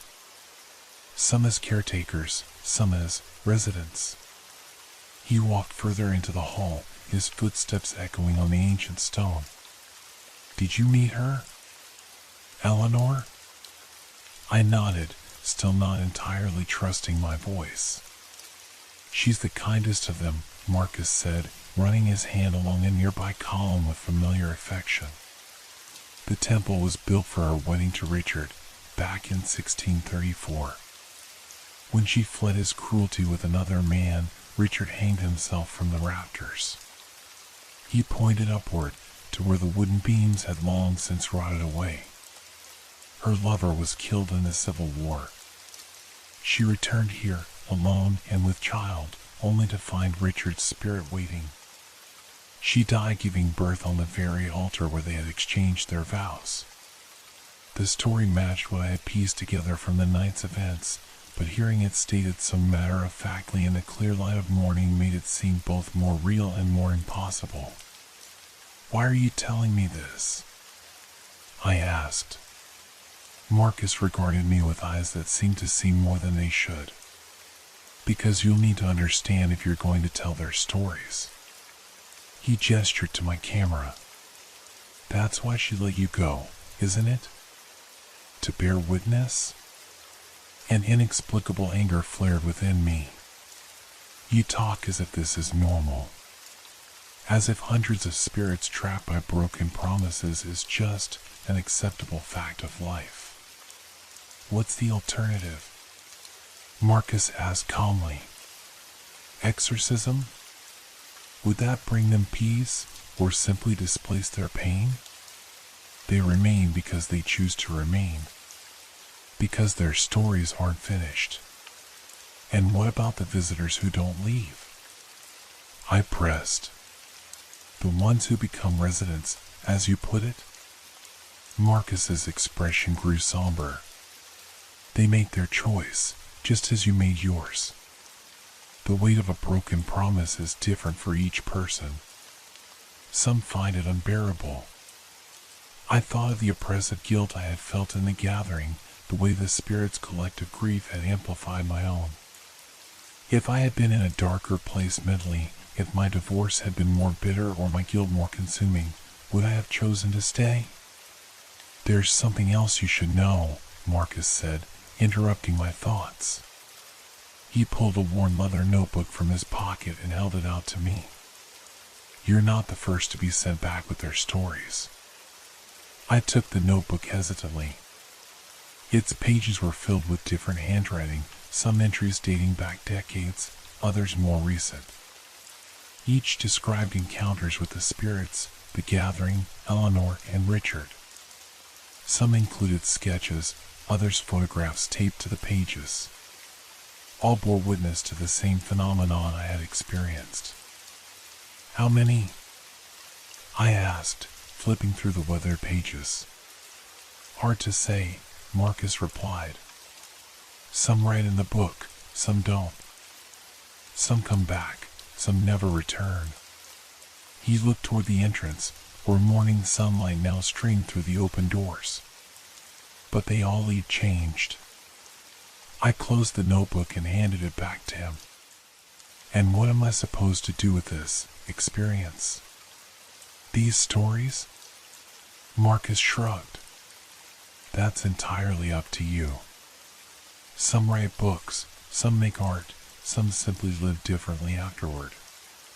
His eyes met mine, knowing and compassionate. But most, sooner or later, find themselves seeking forgiveness, neither giving it or asking for it. Catherine's face flashed in my mind again, not as she appeared in that impossible photograph, radiant with hope, but as she had looked the last time we spoke. Tired, resigned, but with a quiet strength I had always admired. Is that why the temple showed me Catherine? I asked. To push me toward reconciliation? The temple doesn't push, Marcus corrected gently. It reveals. Whatever you saw was already within you, waiting to be acknowledged.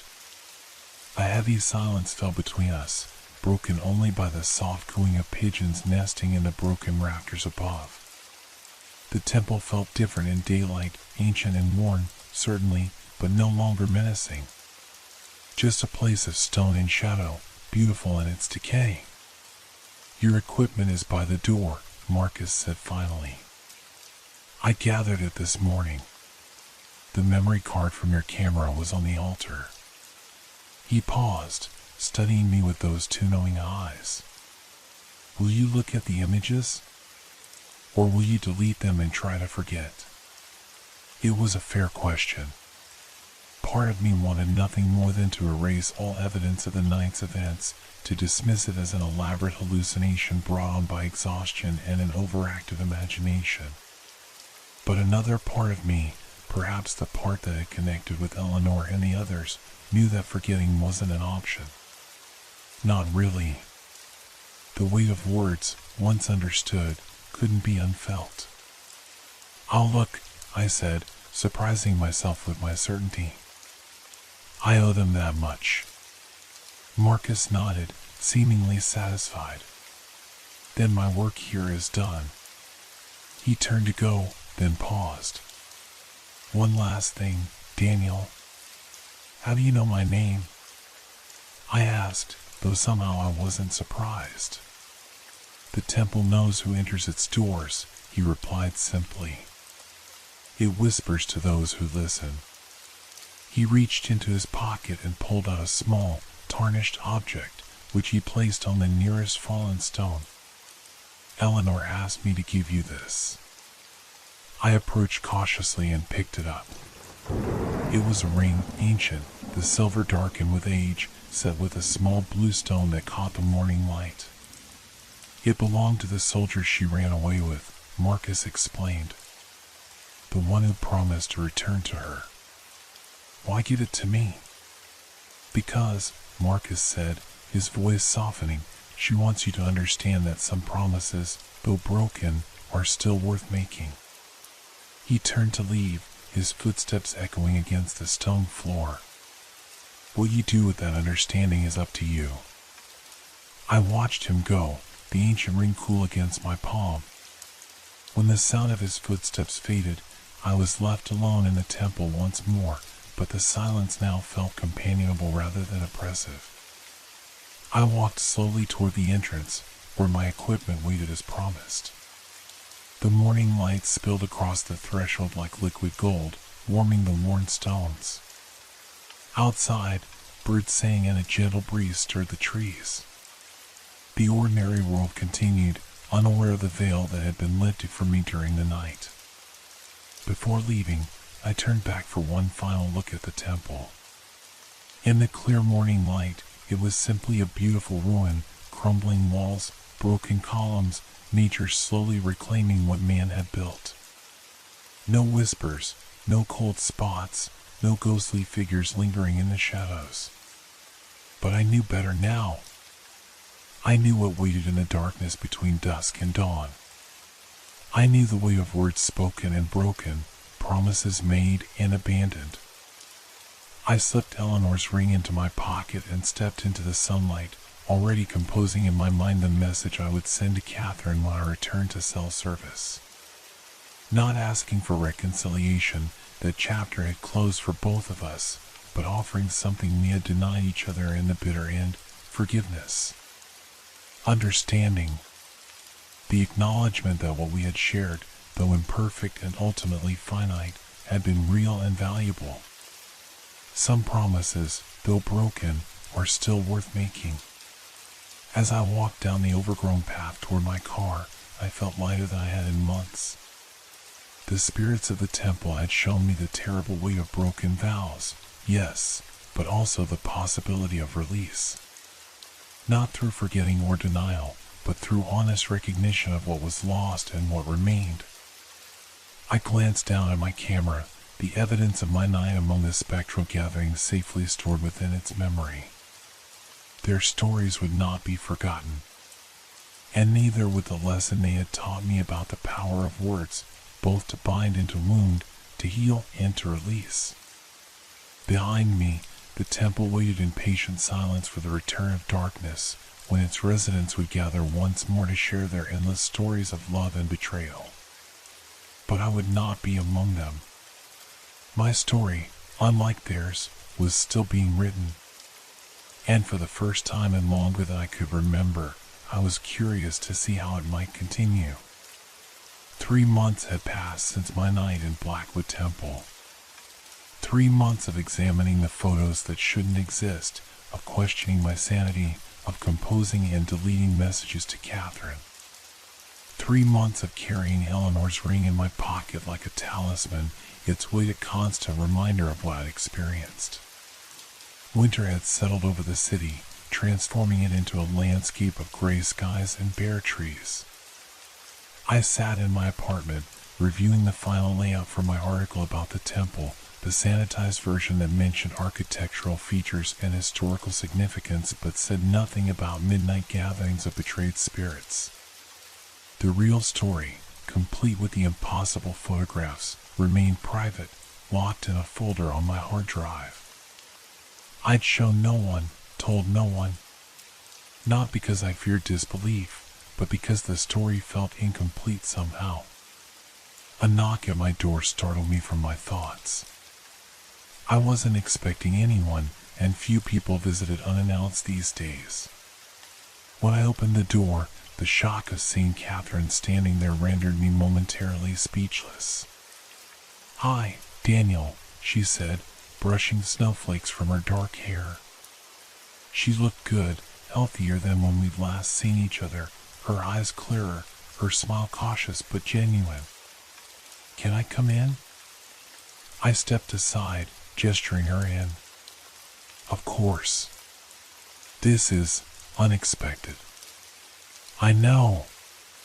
She unwound her scarf, revealing the slender neck I had once known so intimately. "I was in the neighborhood for a meeting and..." She trailed off, then gave a small, self-deprecating laugh. "Actually, that's not true. I came specifically to see you." I led her to the living room, offering coffee which she accepted. The familiar domesticity of preparing drinks for us felt both comforting and disorienting. A ghost of our shared past materialized in my present. "I got your email," she said when I returned with 2 steaming mugs. "It's been sitting in my inbox for 2 months. I must have read it 50 times. I nodded, remembering the words I'd written the day after returning from the temple. Simple words, heartfelt but inadequate. "I'm sorry for how things ended. You deserve better. I hope you're finding happiness." I wanted to respond, Catherine continued, cradling her mug. But I wasn't sure what to say. "Thank you" seemed insufficient, and "I forgive you" presumptuous, since we both made mistakes. We did, I agreed softly.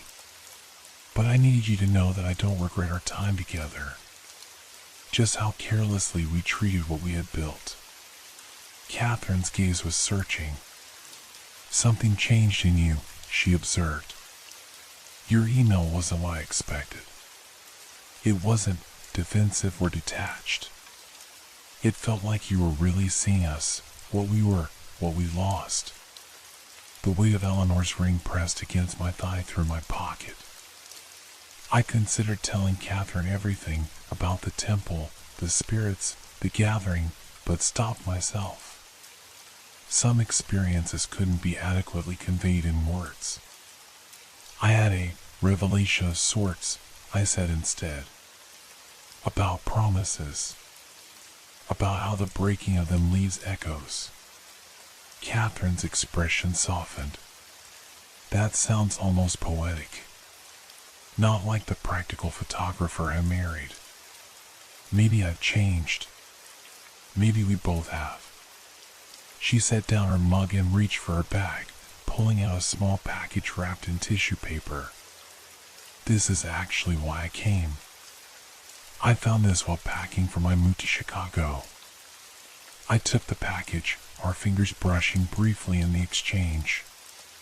Inside was a photograph in a simple frame, us on our wedding day, faces alight with joy and promise. The same image that had mysteriously appeared on my camera in the temple. I thought you might want it, Catherine explained. Not to dwell on what went wrong, but to remember that something real and beautiful existed between us, even if it didn't last forever. My throat tightened as I looked at the photo, at our younger selves frozen in a moment of perfect hope. Thank you, I managed. This means a lot. Catherine smiled, a hint of her old warmth shining through. Your email made me realize something important, Danielle. We may have broken our vows to each other, but that doesn't invalidate the love that inspired them. She paused, choosing her words carefully. For a long time, I felt like our failed marriage negated everything that came before, every good moment, every genuine feeling. But that's not true, is it? No, I said, thinking of Eleanor and her soldier, of the ring that still carried the echo of their love despite centuries of separation. Some promises, though broken, are still worth making. Catherine's eyes widened slightly. Yes, exactly. She studied me with renewed curiosity. You really have changed. We talked for nearly 2 hours, not about rekindling what was lost, but about honoring what had been. About forgiveness, not as a dismissal of hurt, but as an acknowledgement that pain need not be perpetual. When she finally rose to leave, something had shifted between us, not a return to the past, but perhaps the beginning of a different kind of future. Not lovers or spouses, but two people who had once meant everything to each other and might still mean something. At the door, Catherine hesitated. Are you working on anything interesting? I thought of the temple photos, of the stories waiting to be told. Actually, yes. A project about promises, those kept and those broken. The marks they leave on us. Sounds intriguing, she said. I'd like to see it someday. When it's ready, I promised. I'll make sure you do. After she left, I returned to my computer, but instead of resuming work on the sanitized article, I opened the folder of temple photographs. Eleanor's face looked back at me from the screen, her eyes filled with centuries of waiting. Behind her, dozens of other spirits, each with their own story of love and betrayal, of promises spoken and broken. Maybe it was time their stories were told. I created a new document and began to write, not a journalistic account of architectural features, but a narrative that honored the truth of what I had experienced. The words flowed easily, as if they had been waiting for this moment, this decision. As twilight deepened outside my window, I felt a familiar chill in the air, not threatening, but expectant. I glanced up from my screen and for a moment, just a heartbeat, thought I saw a figure standing in the corner of my room. A young woman in a white dress, her dark hair braided over one shoulder, her smile sad but approving. When I blinked, she was gone. But the chill remained, wrapping around me like an embrace. I reached into my pocket and placed Eleanor's ring beside my keyboard. Its tarnished silver caught the light from my screen, the small blue stone seeming to glow with an inner fire. I'll tell your story, I promised the empty air. All of your stories. Outside, snow began to fall, each flake a perfect promise destined to melt away. Yet in their brief existence, they transformed the world, covering the grime of the city with pristine beauty. Temporary, yes, but no less meaningful for being ephemeral. I turned back to my writing, fingers moving across the keyboard with newfound purpose. The first line formed on the screen. Have you ever felt a cold hand brush against your neck in an empty room? In the distance, church bells tolled the hour, their sound carrying across the snow-hushed city like voices from another time. Calling the faithful, warning the weary, reminding all who heard them that time passes, seasons change, but some things, some echoes, endure. I wrote long into the night, bearing witness to those who had loved and lost, who had promised and failed, who remained caught between what was vowed and what was broken. Their stories flowed through me, not just Eleanor's and Richard's, but all the others who had joined the gathering over the centuries. And as I wrote, I felt something inside me healing, not the wound of my failed marriage, which had already begun to scar over, but a deeper injury I hadn't even recognized. The belief that broken things held no value. That promises unfulfilled were promises wasted. Eleanor had shown me otherwise. Catherine had confirmed it. Some endings are not failures but necessary completions. Some promises, though broken, leave behind fragments worth preserving. When dawn broke, painting my apartment in shades of rose and gold, I had written the final words of my account. I saved the document, closed my laptop, and picked up Eleanor's ring, turning it in the morning light. For a moment, I thought I saw an inscription inside the band, but when I looked closer, it was gone, if it had ever been there at all. I placed the ring on my bedside table and lay down, exhausted but at peace. As sleep claimed me, I imagined I heard Eleanor's voice, distant but clear. Some vows transcend their breaking. Some loves outlast betrayal. Some stories never truly end. I smiled into the growing light. My own story, I knew, was far from over.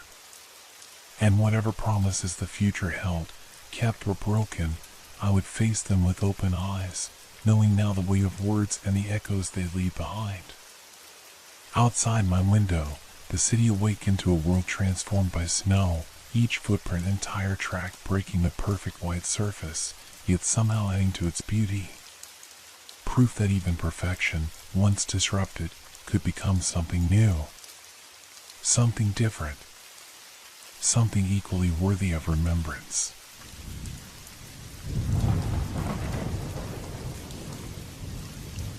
What if the artifacts aren't just telling stories? What if they're trying to finish them? The question lingered in my mind as I locked the door behind the last visitors of the day. The Metropolitan Museum of Ancient History fell into its familiar evening silence, a silence that had begun to feel different lately. More watchful. More alive. My name is Daniel Hargrove, and after 15 years as the museum's lead curator of pre-classical antiquities, I should feel at home among these relics.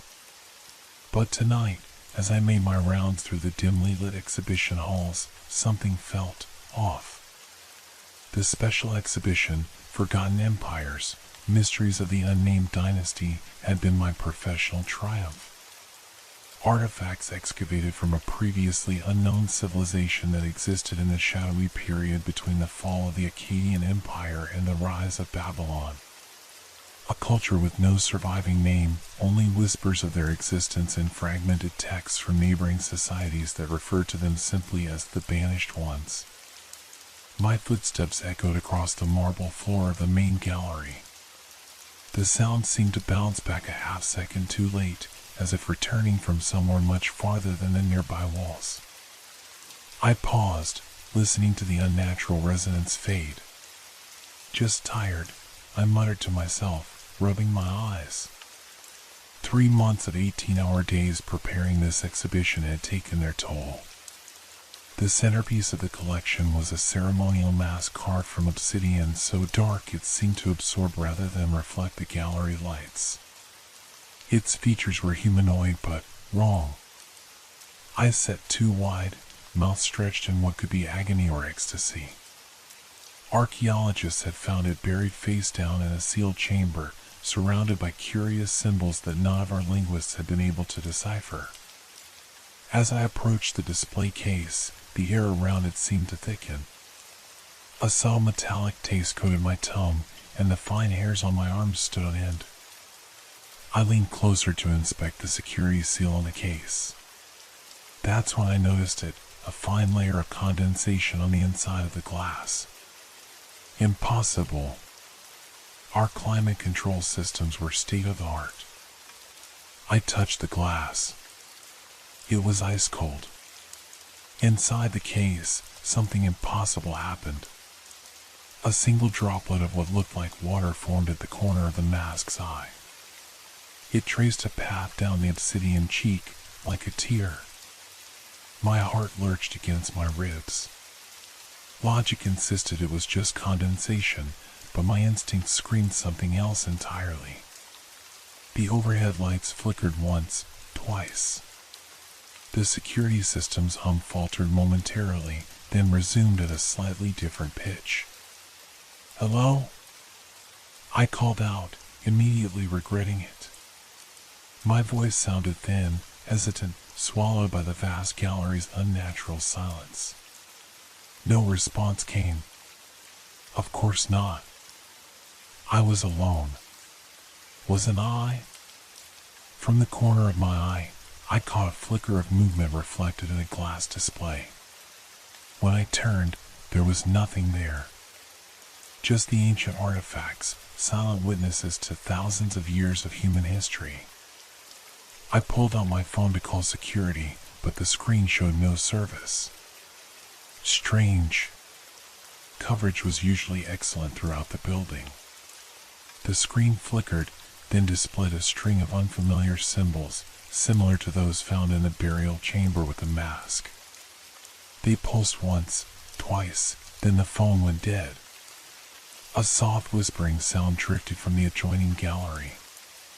Words just below the threshold of comprehension, spoken in a language I almost recognized from my years of study, yet couldn't quite place. Every instinct urged me to leave, to walk out into the safe, modern world beyond these walls.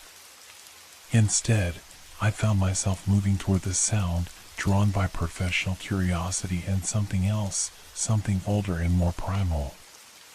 A need to know. As I crossed the threshold into the next gallery, the temperature plummeted. My breath clouded in front of me. The glass cases here contained clay tablets, their surfaces covered with the same indecipherable script. And they were glowing, a subtle, pulsing blue luminescence that cast long, distorted shadows across the floor. In my 15 years at the museum, I had encountered many unexplainable things. Ancient artifacts that seemed to defy modern scientific explanation. Coincidences too perfect to be coincidental. But nothing like this. The whispering grew louder as I approached the tablets, resolving into a rhythmic chant. Though I couldn't understand the words, their meaning seemed to hover just beyond my comprehension, like a half-remembered dream. One phrase repeated, growing clearer with each iteration: "The gateway opens." My fingers trembled as I reached toward one of the tablets, not touching the glass but hovering inches away. The blue glow intensified, responding to my proximity. The chanting stopped abruptly. Complete silence fell, more absolute than any natural quiet. The kind of silence that exists only in sealed tombs untouched for millennia. That's when I felt it, the unmistakable sensation of breath on the back of my neck. Warm, alive, and impossibly ancient. I didn't turn around. Couldn't. My muscles locked in place as that ancient breath whispered across my skin. Not real, I told myself. Not possible. The rational part of my brain cataloged explanations, a draft from the ventilation system, sleep deprivation hallucinations, stress-induced paranoia. 15 years of academic training insisted there was a logical explanation. But 15 years surrounded by artifacts from civilizations that believed in forces beyond human comprehension had taught me something else. Sometimes the rational explanation isn't the correct one. The breath against my neck withdrew. The pressure of a presence behind me dissipated. I exhaled shakily and forced myself to turn around. The gallery stretched empty behind me. Display cases stood silent and undisturbed. Nothing moved in the shadows between exhibits. Yet something had changed. The space felt wrong somehow, as if the dimensions had subtly shifted. The ceiling seemed higher, the walls farther apart. Like looking at a familiar room through a funhouse mirror. I backed away from the glowing tablets, my shoe catching on something that hadn't been there moments before. I looked down. A trail of dusty footprints crossed the polished floor, too small to be mine, with a strange gait that suggested their maker walked differently than a modern human. They led from the obsidian masks displayed toward the museum's east wing, which housed artifacts from even older civilizations. Common sense screamed at me to call security, to leave the building and return with help. But as curator, these artifacts were my responsibility. If something was happening to the collection, something impossible, I needed to understand it. I followed the footprints, phone clutched uselessly in my hand. They led through galleries of Sumerian pottery, past Egyptian funerary artifacts, and into the small, dimly lit room dedicated to humanity's oldest religious items. Here, the footprints stopped before a small stone figurine, one of the museum's oldest pieces. A crude humanoid shape carved from black stone some 20,000 years ago, its features worn nearly smooth by time. We displayed it as a fertility deity, Upper Paleolithic, but the truth was, no one knew what it represented. The display case was open. The alarm should have triggered instantly. Instead, silence hung heavy in the air. The figurine was gone. In its place lay a small object I'd never seen before, a disc of polished bone, etched with spiral patterns that seemed to move when viewed from the corner of my eye. My hand moved toward it almost of its own volition. Professional training screamed against touching an unknown artifact with bare hands, but some deeper impulse overrode my better judgment. The moment my fingers made contact with the bone disc, the gallery around me blinked. For a fraction of a second, I saw something else overlaid on the familiar room. Stone walls instead of plaster. Flickering torchlight instead of electric bulbs. Figures in unfamiliar robes moving purposefully around a central altar. Then reality snapped back, leaving me gasping. The bone disc felt warm against my skin, almost vibrating with energy. I should have placed it back in the display case, called security, followed protocol. Instead, I slipped it into my pocket. The lights flickered again, longer this time. When they stabilized, the room had changed. Subtle differences, display cases arranged slightly differently, informational placards bearing unfamiliar text. and dust. A fine layer covered everything, as if the gallery had been abandoned for years. "Hello?" I called again. My voice sounded wrong, flatter, with strange acoustic properties, as if the room's dimensions had changed. A response came this time, not in words, but in a soft, melodic humming from somewhere deeper in the museum. I moved toward the sound, passing through galleries that grew increasingly unfamiliar. Exhibits I'd never seen before. Artifacts labeled in scripts I couldn't read.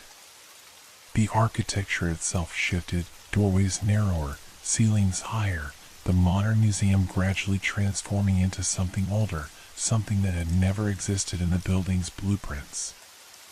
The bone disc pulsed warmly in my pocket with each step I took. I reached a junction where 3 corridors met. The humming came from the leftmost passage, which descended into darkness. No emergency lights illuminated the way. No exit signs glowed reassuringly. This wasn't my museum anymore. The rational part of my mind still fought to explain what was happening. A dream. A hallucination. Perhaps I'd fallen, hit my head, and was lying unconscious somewhere while my brain constructed this elaborate scenario. But the cold air against my skin felt too real. The distant humming too precise in its strange melody. I took my phone out again. The screen remained dark, but its surface now reflected things that weren't there, shadowy figures moving behind me, approaching silently. I spun around. The corridor stretched empty. When I looked back at the phone, the reflection remained, figures drawing closer, their features indistinct but their movements purposeful. I nearly dropped the phone in shock. Instead, I pocketed it with trembling hands and faced the descending corridor. "This isn't happening," I whispered, even as I began walking down the sloping passage. The humming grew louder with each step. The walls changed as I descended. Modern drywall gave way to exposed brick, then rough-hewn stone. The floor transitioned from polished marble to uneven flagstones. The air grew colder, damper, carrying the unmistakable scent of earth and age. The corridor ended at a massive wooden door bound with iron, its surface carved with the same indecipherable symbols that had appeared on my phone. The humming emanated from beyond this door, no longer a distant sound but a palpable vibration that made my teeth ache and my vision blur at the edges. I stood frozen before the door, caught between desperate curiosity and overwhelming dread. The bone disc in my pocket burned hot suddenly, almost searing through the fabric. I pulled it out with a gasp. The spiral patterns etched into its surface were definitely moving now, spinning slowly inward, creating a hypnotic effect that made it impossible to look away. The door before me creaked open, just an inch. No hand pushed it. No draft moved it. Beyond lay absolute darkness, not the absence of light, but darkness as a positive force, a tangible thing that seemed to breathe and pulse. The humming stopped. In the sudden silence, a voice spoke, ancient, dry, like sand shifting across stone. It spoke in a language I'd never heard, yet somehow I understood perfectly. "The gateway stands open, Keeper. Will you fulfill your purpose?" The bone disc grew hotter in my palm, its spiral patterns spinning faster. In the darkness beyond the door, something moved. The darkness beyond the door wasn't empty. It writhed with movement, with purpose, with life of a kind I had no framework to comprehend. I should have run. Every instinct screamed for flight. But the bone disc in my hand pulsed in counterpoint to my racing heart, and I found myself stepping forward instead of back. What purpose? My voice sounded foreign to my own ears. "Who are you?" The darkness shifted, coalescing into a form almost human, a suggestion of shoulders, a head, limbs arranged in familiar patterns. but the proportions were wrong, elongated and fluid, as if the concept of a fixed physical form was merely a courtesy extended for my benefit. "We are the forgotten," the shape said, its voice coming not from the approximation of a head but from everywhere at once, resonating inside my skull. "And you are the keeper." "I'm a curator," I corrected automatically, academic precision asserting itself even in this impossible situation. "Dr. Daniel Hargrove, Department of Pre-Classical." Titles change. Function remains. The darkness rippled. "You guard. You preserve. You interpret. Keeper." The bone disc burned hotter, and with a gasp of pain, I nearly dropped it. As if responding to my distress, the temperature moderated, becoming merely warm against my skin. "The mask," I said, understanding dawning. "The tablets. They're yours?" A sound emerged from the darkness, something like laughter, but hollow and echoing as if traveling across vast distances. "Not ours. We are theirs. As you will be." The shadow figure extended what might have been an arm, pointing back the way I had come. I turned to look. The corridor had changed again. It now stretched endlessly, lined on both sides with glass cases. Inside each case stood a figure, museum guards, visitors, other curators I recognized, each frozen in postures of terror or surprise. Their skin had an odd, glossy texture, like polished stone. With growing horror, I realized they weren't statues. Somehow, they had been transformed, preserved, converted into artifacts themselves. "What have you done to them?" I demanded, backing away from both the shadow figure and the horrific gallery. "What was done to us?" The shadow figure's voice held no emotion I could recognize. "The cycle continues. Those who unearth what was buried must take our place, so we may walk free." The implications hit me with physical force. The unnamed dynasty, the banished ones, they hadn't been a civilization. They had been people like me, from some ancient culture, who discovered something they shouldn't have. And they had been replaced. "How long?" I asked, my voice barely a whisper. "Time means nothing between worlds," the figure replied. "For us," and I blink. "For your world, civilizations have risen and fallen while we waited." The bone disc pulsed again, and images flooded my mind, people from across history finding artifacts, feeling the same strange attractions I had felt, following the same trail to this impossible place. Roman scholars, Renaissance explorers, Victorian archaeologists, all becoming part of the collection, while something ancient walked away wearing their lives like borrowed clothing. "No," I said, backing away further. "I won't."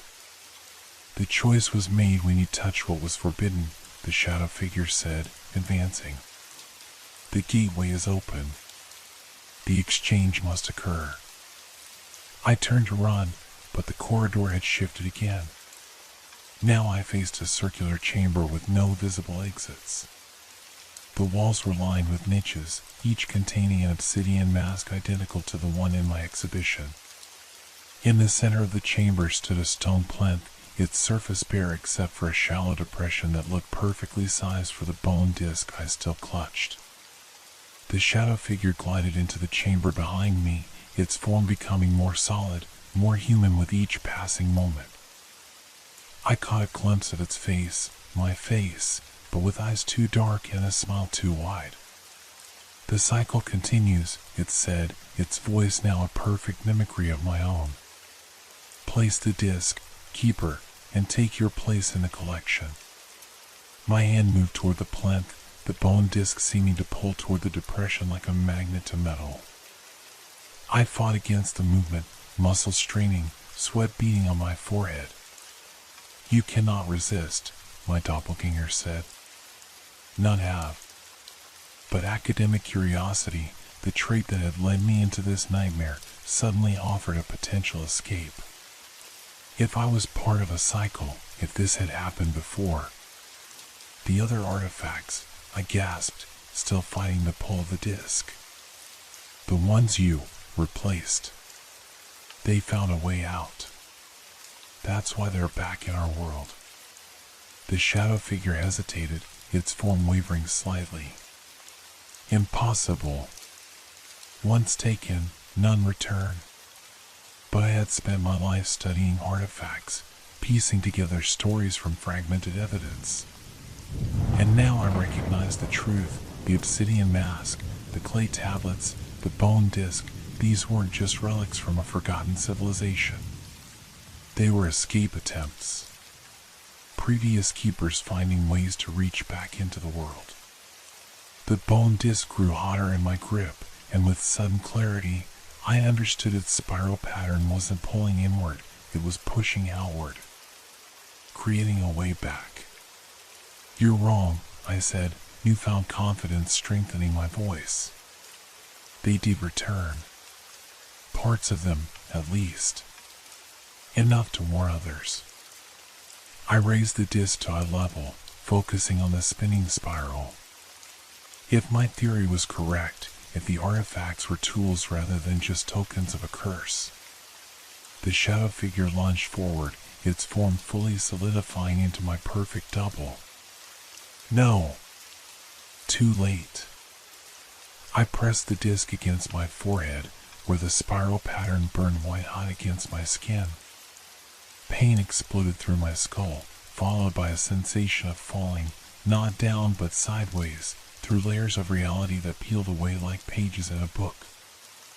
I caught fragmented glimpses of other places, other times. Stone circles under strange stars. Temples rising from jungles. Libraries filled with scrolls in forgotten languages. And faces, countless human faces, some terrified, some resigned, some determined. Previous keepers caught in the same trap, making the same desperate gamble. The world dissolved around me. The shadow figure's howl of rage faded to nothing. And then, impact. I was lying face down on a hard surface, cool air raising goosebumps on my skin. I opened my eyes to fluorescent lights and the familiar smell of museum-grade cleaning products. I was back in my gallery, sprawled on the floor before the obsidian mask's display case. The case was intact, sealed, showing no signs of the condensation I'd observed earlier. My hand was empty. The bone disc was gone. Relief flooded through me, followed immediately by doubt. Had it all been a hallucination? A vivid waking dream triggered by exhaustion? I struggled to my feet, wincing at the stiffness in my muscles. How long had I been lying there? My phone showed 3 a.m. Hours had passed. The screen was normal, with full signal. No mysterious symbols. Just a dream, I muttered, running a hand through my hair. My fingers encountered something on my forehead, a raised pattern, tender to the touch. I rushed to find a reflective surface, finally using my phone's camera. There on my skin was a perfect spiral, red and inflamed, exactly where I'd pressed the bone disc. As I stared at the mark, the mask in the display case moved, just a slight tilt of its head, but unmistakable.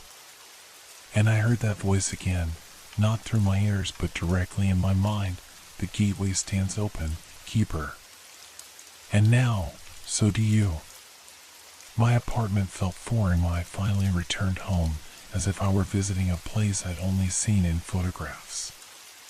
Everything was exactly where it should be, books alphabetized on shelves, coffee mugs still in the sink from yesterday morning, mail stacked neatly on the counter, yet nothing felt right. Like a perfect replica of my life with one crucial element missing. I avoided mirrors. The spiral mark on my forehead burned with dull persistence, a constant reminder that what had happened in the museum was no hallucination. Sleep was impossible.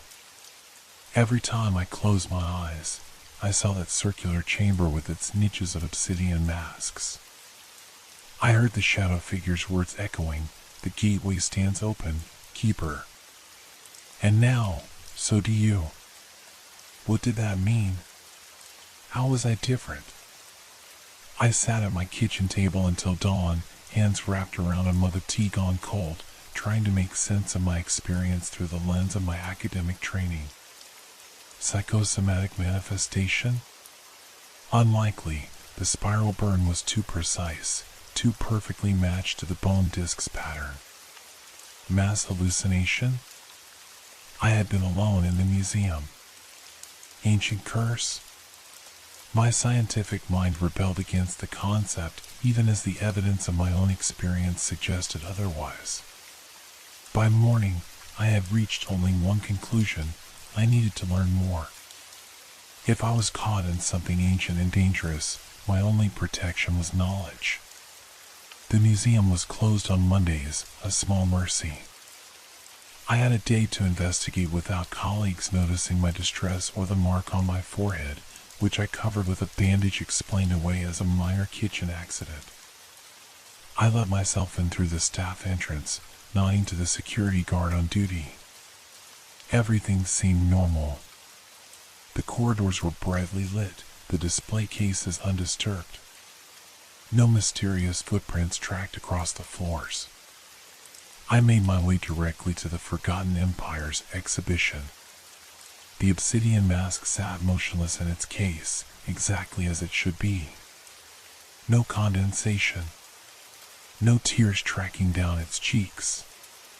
Yet as I approached, the spiral mark on my forehead pulsed in response, a flash of heat that made me wince. For a brief moment, I saw something else overlaid on the mask, a face, human and anguished, pressing outward as if trapped behind the obsidian surface. Then it was gone, leaving only the impassive artifact. "Who are you?" I whispered, pressing my palm against the glass. "What happened to you?" No answer came. But as my hand touched the display case, the world around me shifted. Not the complete transformation I'd experienced before, but a subtle thinning of reality. Colors became less vibrant. Sounds more muffled. As if I were viewing everything through a veil. And through that veil, I saw them, transparent figures moving through the gallery, examining displays with scholarly interest. People dressed in clothing from different historical periods, all with the same intense focus, the same spiral mark on their foreheads. Other keepers. Those who had come before me. One, a woman in Victorian-era clothing, her hair pulled back in a severe bun, turned and looked directly at me. Her eyes widened in surprise. "You can see us," she said, her voice distant but clear. How extraordinary. It took me years to perceive the between space. I stumbled back from the display case, and the phantom figures vanished. The world snapped back to normal solidity. My heart pounded painfully in my chest. I approached the case again, hesitantly placing my hand on the glass. The world thinned once more. The Victorian woman waited, watching me with academic interest. "Who are you?" I asked. "Dr. Eleanor Winthrop, formerly of the British Museum's Assyrian Antiquities Department," she replied. "And now, something else. As are you, by the look of that mark. What's happening to me? What does it mean to be a keeper?" Eleanor's expression softened with sympathy. "You've been changed, just as I was. The gateway has connected you to both worlds. You exist in the between space now." "Both worlds?" "Yours," she gestured to the museum around us, "and theirs." She pointed to the obsidian mask. The forgotten exist in the spaces between worlds, neither fully here nor fully there. And now, so do you. Cold dread settled in my stomach. Am I dead? Not at all. Merely expanded. Your consciousness now perceives beyond the limitations of your original reality. She approached, her transparent form gliding rather than walking. You resisted the complete transformation. That's rare. Most keepers simply replace the entity waiting to escape. The shadow figure, I murmured. It looked like me. Your potential future, Eleanor confirmed. Had you placed the disc on the plinth, it would have completed its transition and taken your place in your world. You would have taken its place in the collection. I thought of the gallery of transformed people I'd seen, museum staff and visitors converted to exhibits. But I didn't, I said. I used the disc differently. Yes. Eleanor's form flickered slightly. You understood what we've been trying to communicate through the artifacts. Clever. Though your solution was incomplete. What do you mean? She gestured to the spiral mark on my forehead. The gateway remains open within you. You're caught between worlds now, just as we are. Neither fully here nor fully there. How do I close it? I demanded. How do I return to normal? Eleanor smiled sadly. If I knew that, I wouldn't still be here after 137 years. The implications hit me with physical force. Was this to be my existence now? Caught between worlds, gradually fading from my own reality? There must be a way, I insisted. The artifacts, their messages, tools. There must be more information somewhere. Eleanor nodded thoughtfully. Perhaps. The forgotten civilization extended across multiple sites. Not all their artifacts have been discovered. The excavation, I said, an idea forming. The expedition that found these items reported another chamber they couldn't access, collapsed tunnels blocked the way. Then that's where you should look, Eleanor said. Her form was growing fainter, harder to perceive. The between space drains our energy. I cannot remain longer. Wait. How do I find you again? How do I learn more? The artifacts are conduits, she said, her voice becoming distant. We are all connected through them. Touch them with intent, and you may find us. Her form dissolved completely, and the world solidified around me once more. I stood alone in the gallery, my reflection staring back from the glass display case. The spiral mark on my forehead had darkened, its pattern more pronounced. With sudden clarity, I understood what I had to do. The excavation site in northern Iraq, where the artifacts had been discovered, I needed to go there to find the sealed chamber, to learn the full truth of what I had become. As I turned to leave, the obsidian mask moved again, a definite, deliberate tilt of its head, watching me go. And deep in my mind, voices whispered, dozens, perhaps hundreds of previous keepers, their consciousness preserved in the between space. Hurry, they urged in unison. The gateway cannot remain open forever. I felt a presence stirring on the other side of that gateway, the shadow figure that had almost taken my place, searching for another opportunity. Another way to escape. The ancient site looked nothing like the sterile museum galleries where I'd first encountered the artifacts. Windswept desert stretched in all directions, broken only by the excavation trenches that scarred the earth like surgical incisions. 2 weeks had passed since my experience in the museum. 2 weeks of existing between worlds, of glimpsing transparent figures from the corner of my eye, of waking to find objects in my apartment slightly moved, as if someone else had been using them while I slept. The spiral mark on my forehead had become a permanent feature, no longer inflamed but etched into my skin like an ancient tattoo. I'd grown adept at covering it with makeup, and explaining away the moments when I seemed to stare at nothing, when I responded to voices no one else could hear. My colleagues had noticed the change in me. How could they not? I jumped at shadows, flinched when approaching display cases, spent hours locked in my office researching obscure references to those who walked between. Arranging this trip hadn't been difficult. As lead curator, my request to visit the original excavation site raised few eyebrows. Only my assistant, Thomas, had seemed concerned, suggesting he accompany me. I'd refused perhaps too forcefully. This journey was mine alone. Dr. Hargrove? The site director, Dr. Mahmoud, approached with a clipboard in hand. The tunnel entrance is secure now. We can proceed when you're ready. I nodded, unable to trust my voice.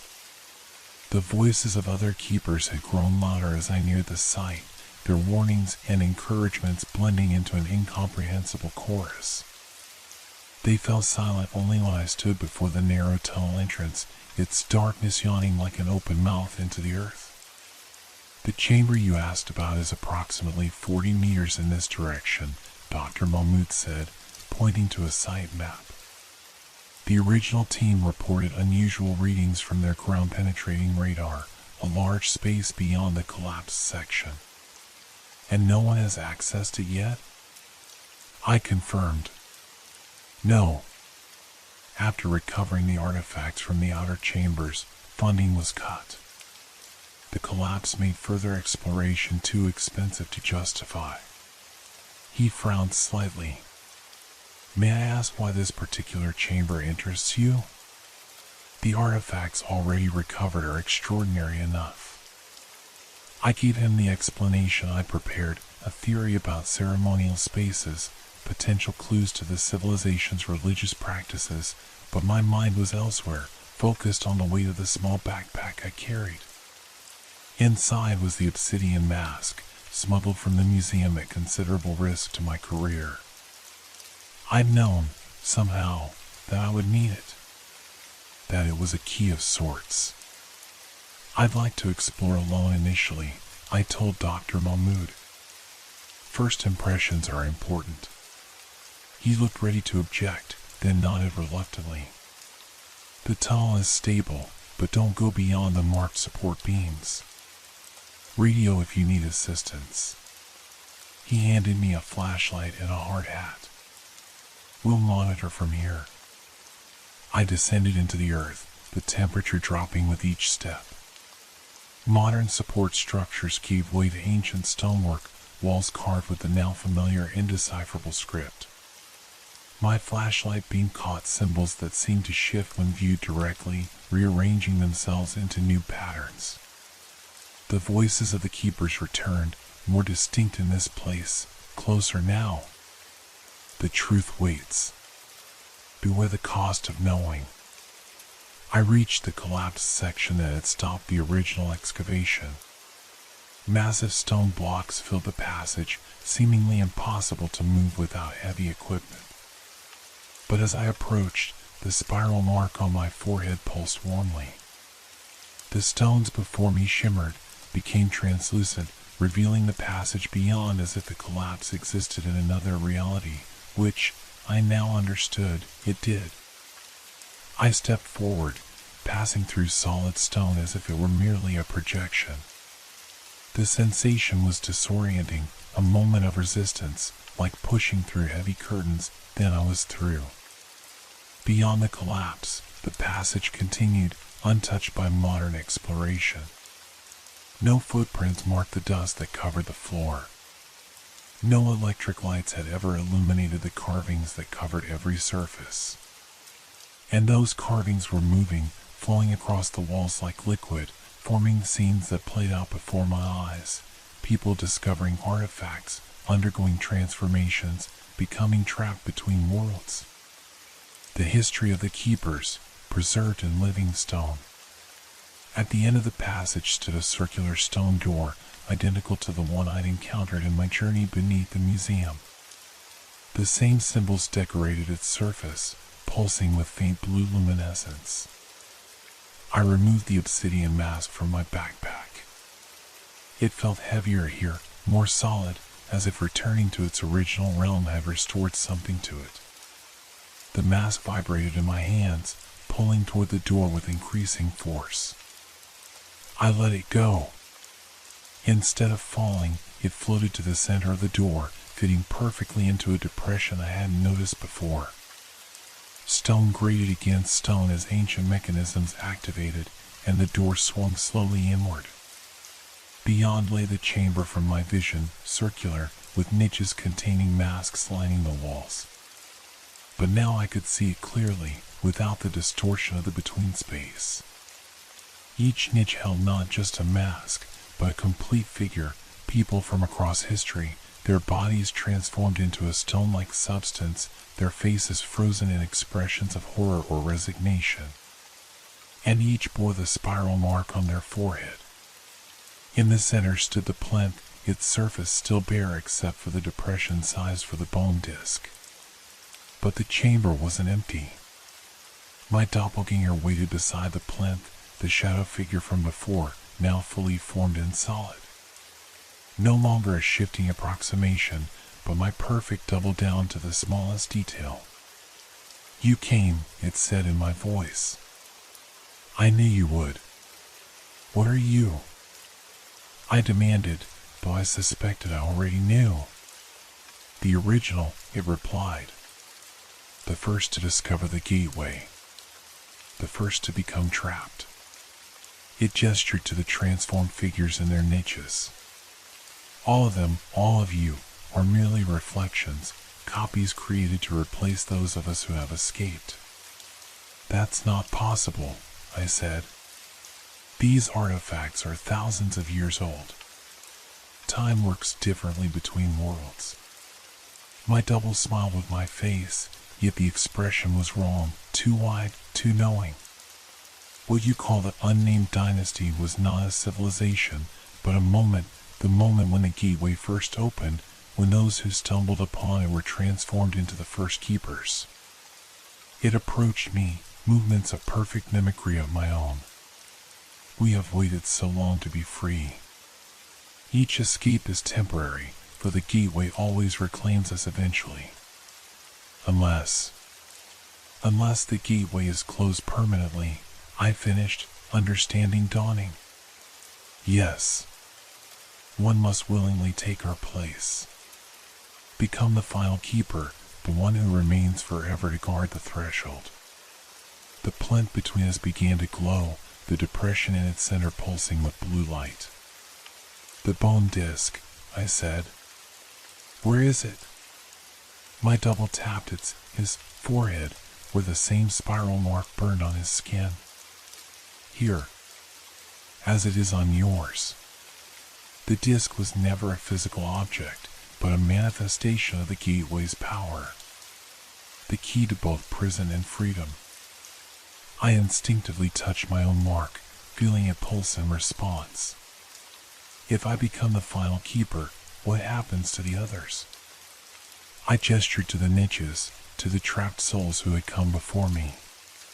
"They will be released," my double said, its voice softening with what seemed like genuine regret. "All of them, every keeper from throughout history, will return to their original times, their original lives. The cycle will end." "And you?" I asked. "What do you become?" "Free," it whispered. "Truly free, for the first time in millennia." I studied the chamber more carefully. The figures in the niches weren't merely frozen, they were watching, their stone eyes following our every movement.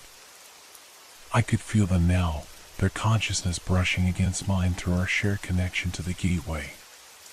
Among them, I recognized Eleanor Winthrop, the Victorian archaeologist who had guided me.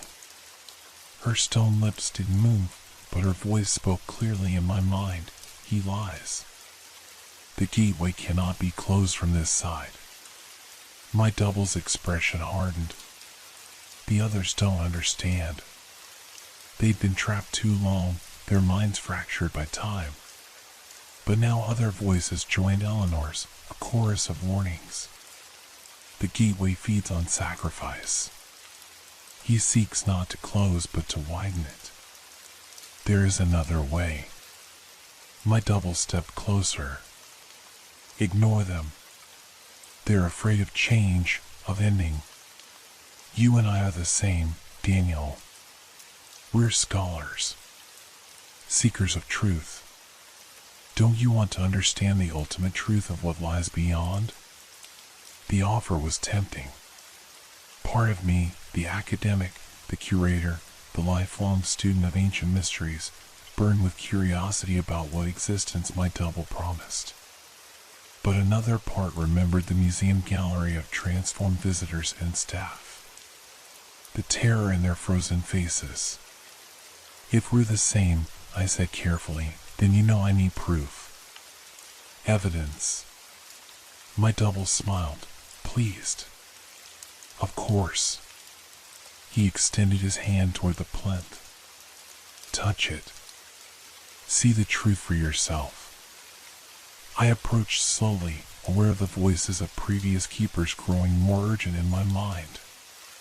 The plinth surface glowed brighter as I neared, the depression at its center pulsing like a heartbeat. As my fingertips made contact with the stone, visions exploded behind my eyes, not the manipulated scenes my double wanted me to see, but the true history of the gateway, revealed through my connection to the other keepers. The gateway wasn't a passage between worlds. It was a prison for something ancient and hungry, something that had been trapped by a civilization so old they had no name in human record. The Forgotten Ones weren't a dynasty but wardens, tasked with keeping the entity contained. Over time, the entity had learned to manipulate its prison, to create copies of those who discovered it, to use them as proxies in the physical world. Each escape had weakened the boundaries of its confinement. Each new keeper inadvertently strengthened its influence. And my double, my reflection, was not a copy of me, but a fragment of the entity itself, wearing my shape, using my face to gain my trust. If I placed myself in that depression, surrendered my position as keeper, I wouldn't be closing the gateway. I would be removing its final safeguard. I pulled my hand back from the plinth, meeting my double's gaze. It must have seen the understanding in my eyes, because its perfect mimicry of my face twisted into something inhuman. So close, it hissed, its voice no longer my own but a discordant chorus. So very close to freedom. It lunged for me, fingers elongating into shadowy claws. I stumbled backward, the spiral mark on my forehead burning like a brand as the entity's true nature revealed itself. My double's form flickered between my appearance and the shadow figure from the museum, its movements jerky and wrong, like a marionette with tangled strings. Thousands of years, it snarled. Thousands of keepers, and you could have been the last. Would have been the last. I backed toward the door, but it had sealed shut behind me. The obsidian mask remained embedded in its surface, watching with empty eyes. The entity stalked toward me, its shape continuously shifting, sometimes my reflection, sometimes a shadow, sometimes glimpses of other faces, other keepers it had attempted to replace throughout history. You cannot leave, it said. Not now. Not ever. The gateway has claimed you, as it claims all who bear its mark. It was right. I could feel the pull of the gateway, the spiral on my forehead pulsing in rhythm with the glowing plinth. Part of me would always be here, caught between worlds. Unless... Eleanor's words came back to me, the gateway cannot be closed from this side, which implied it could be closed from the other.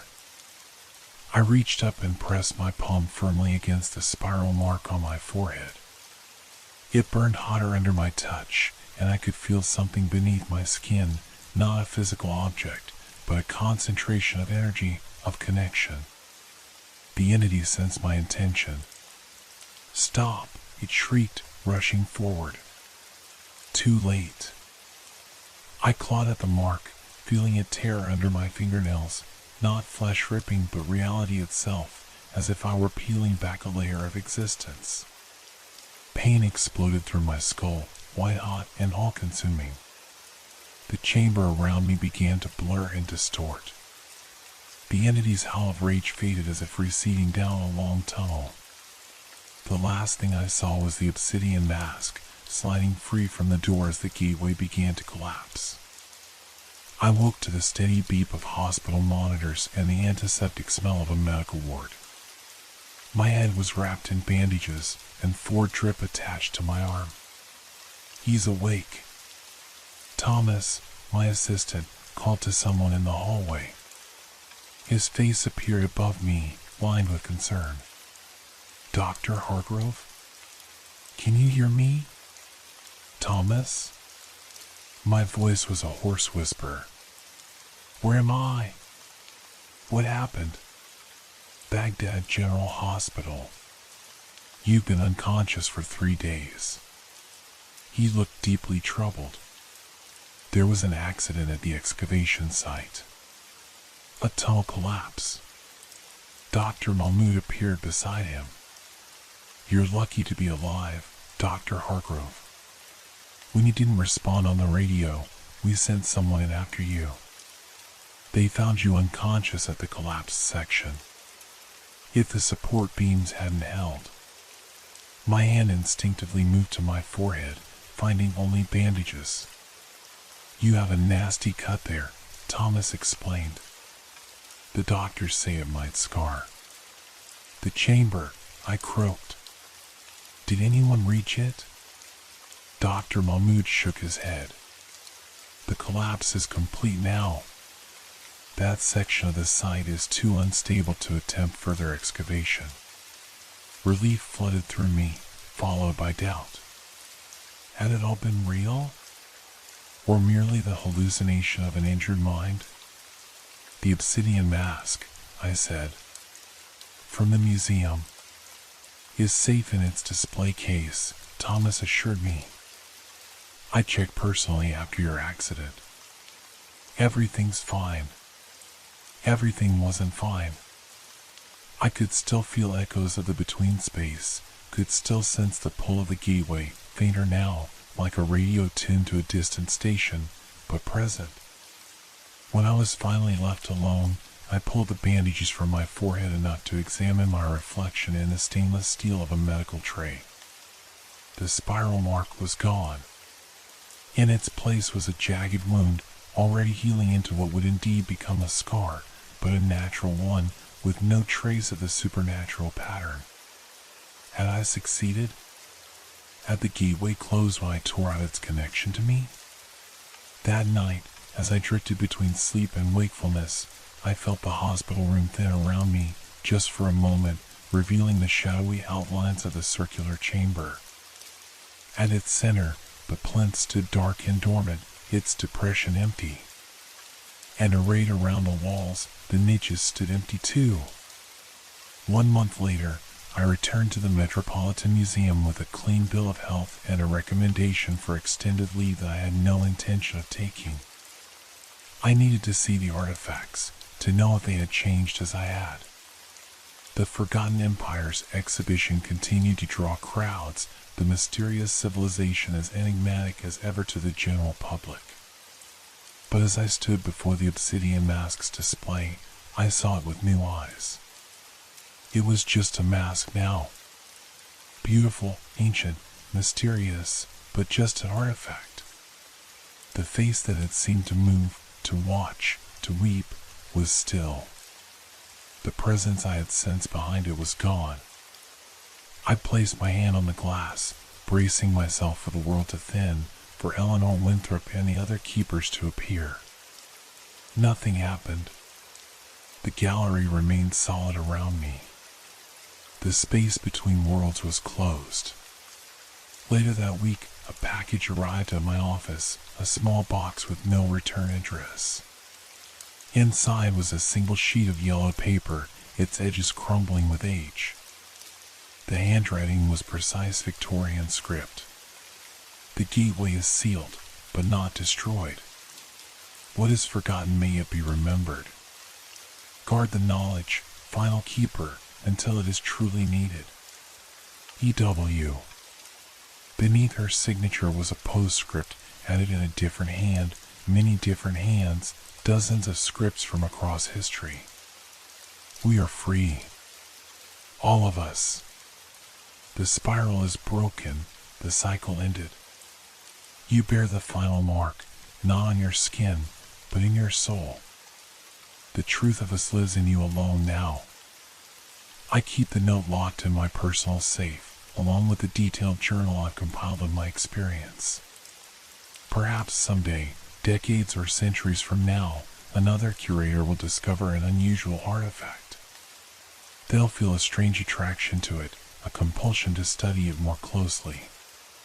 When that happens, my journal will be waiting, the final exhibit in the collection of the unnamed dynasty. A warning, a guide, and a key should the gateway ever need to be opened again. For now, I continue my work at the museum. I catalog artifacts, I research ancient civilizations, I guard humanity's connection to its past. I do my job as I always have. But sometimes, in the quiet moments after the museum closes, when shadows grow long across empty galleries, I stand before the obsidian mask and whisper my gratitude to Eleanor and the others who came before me. And sometimes, just sometimes, I think the mask whispers back.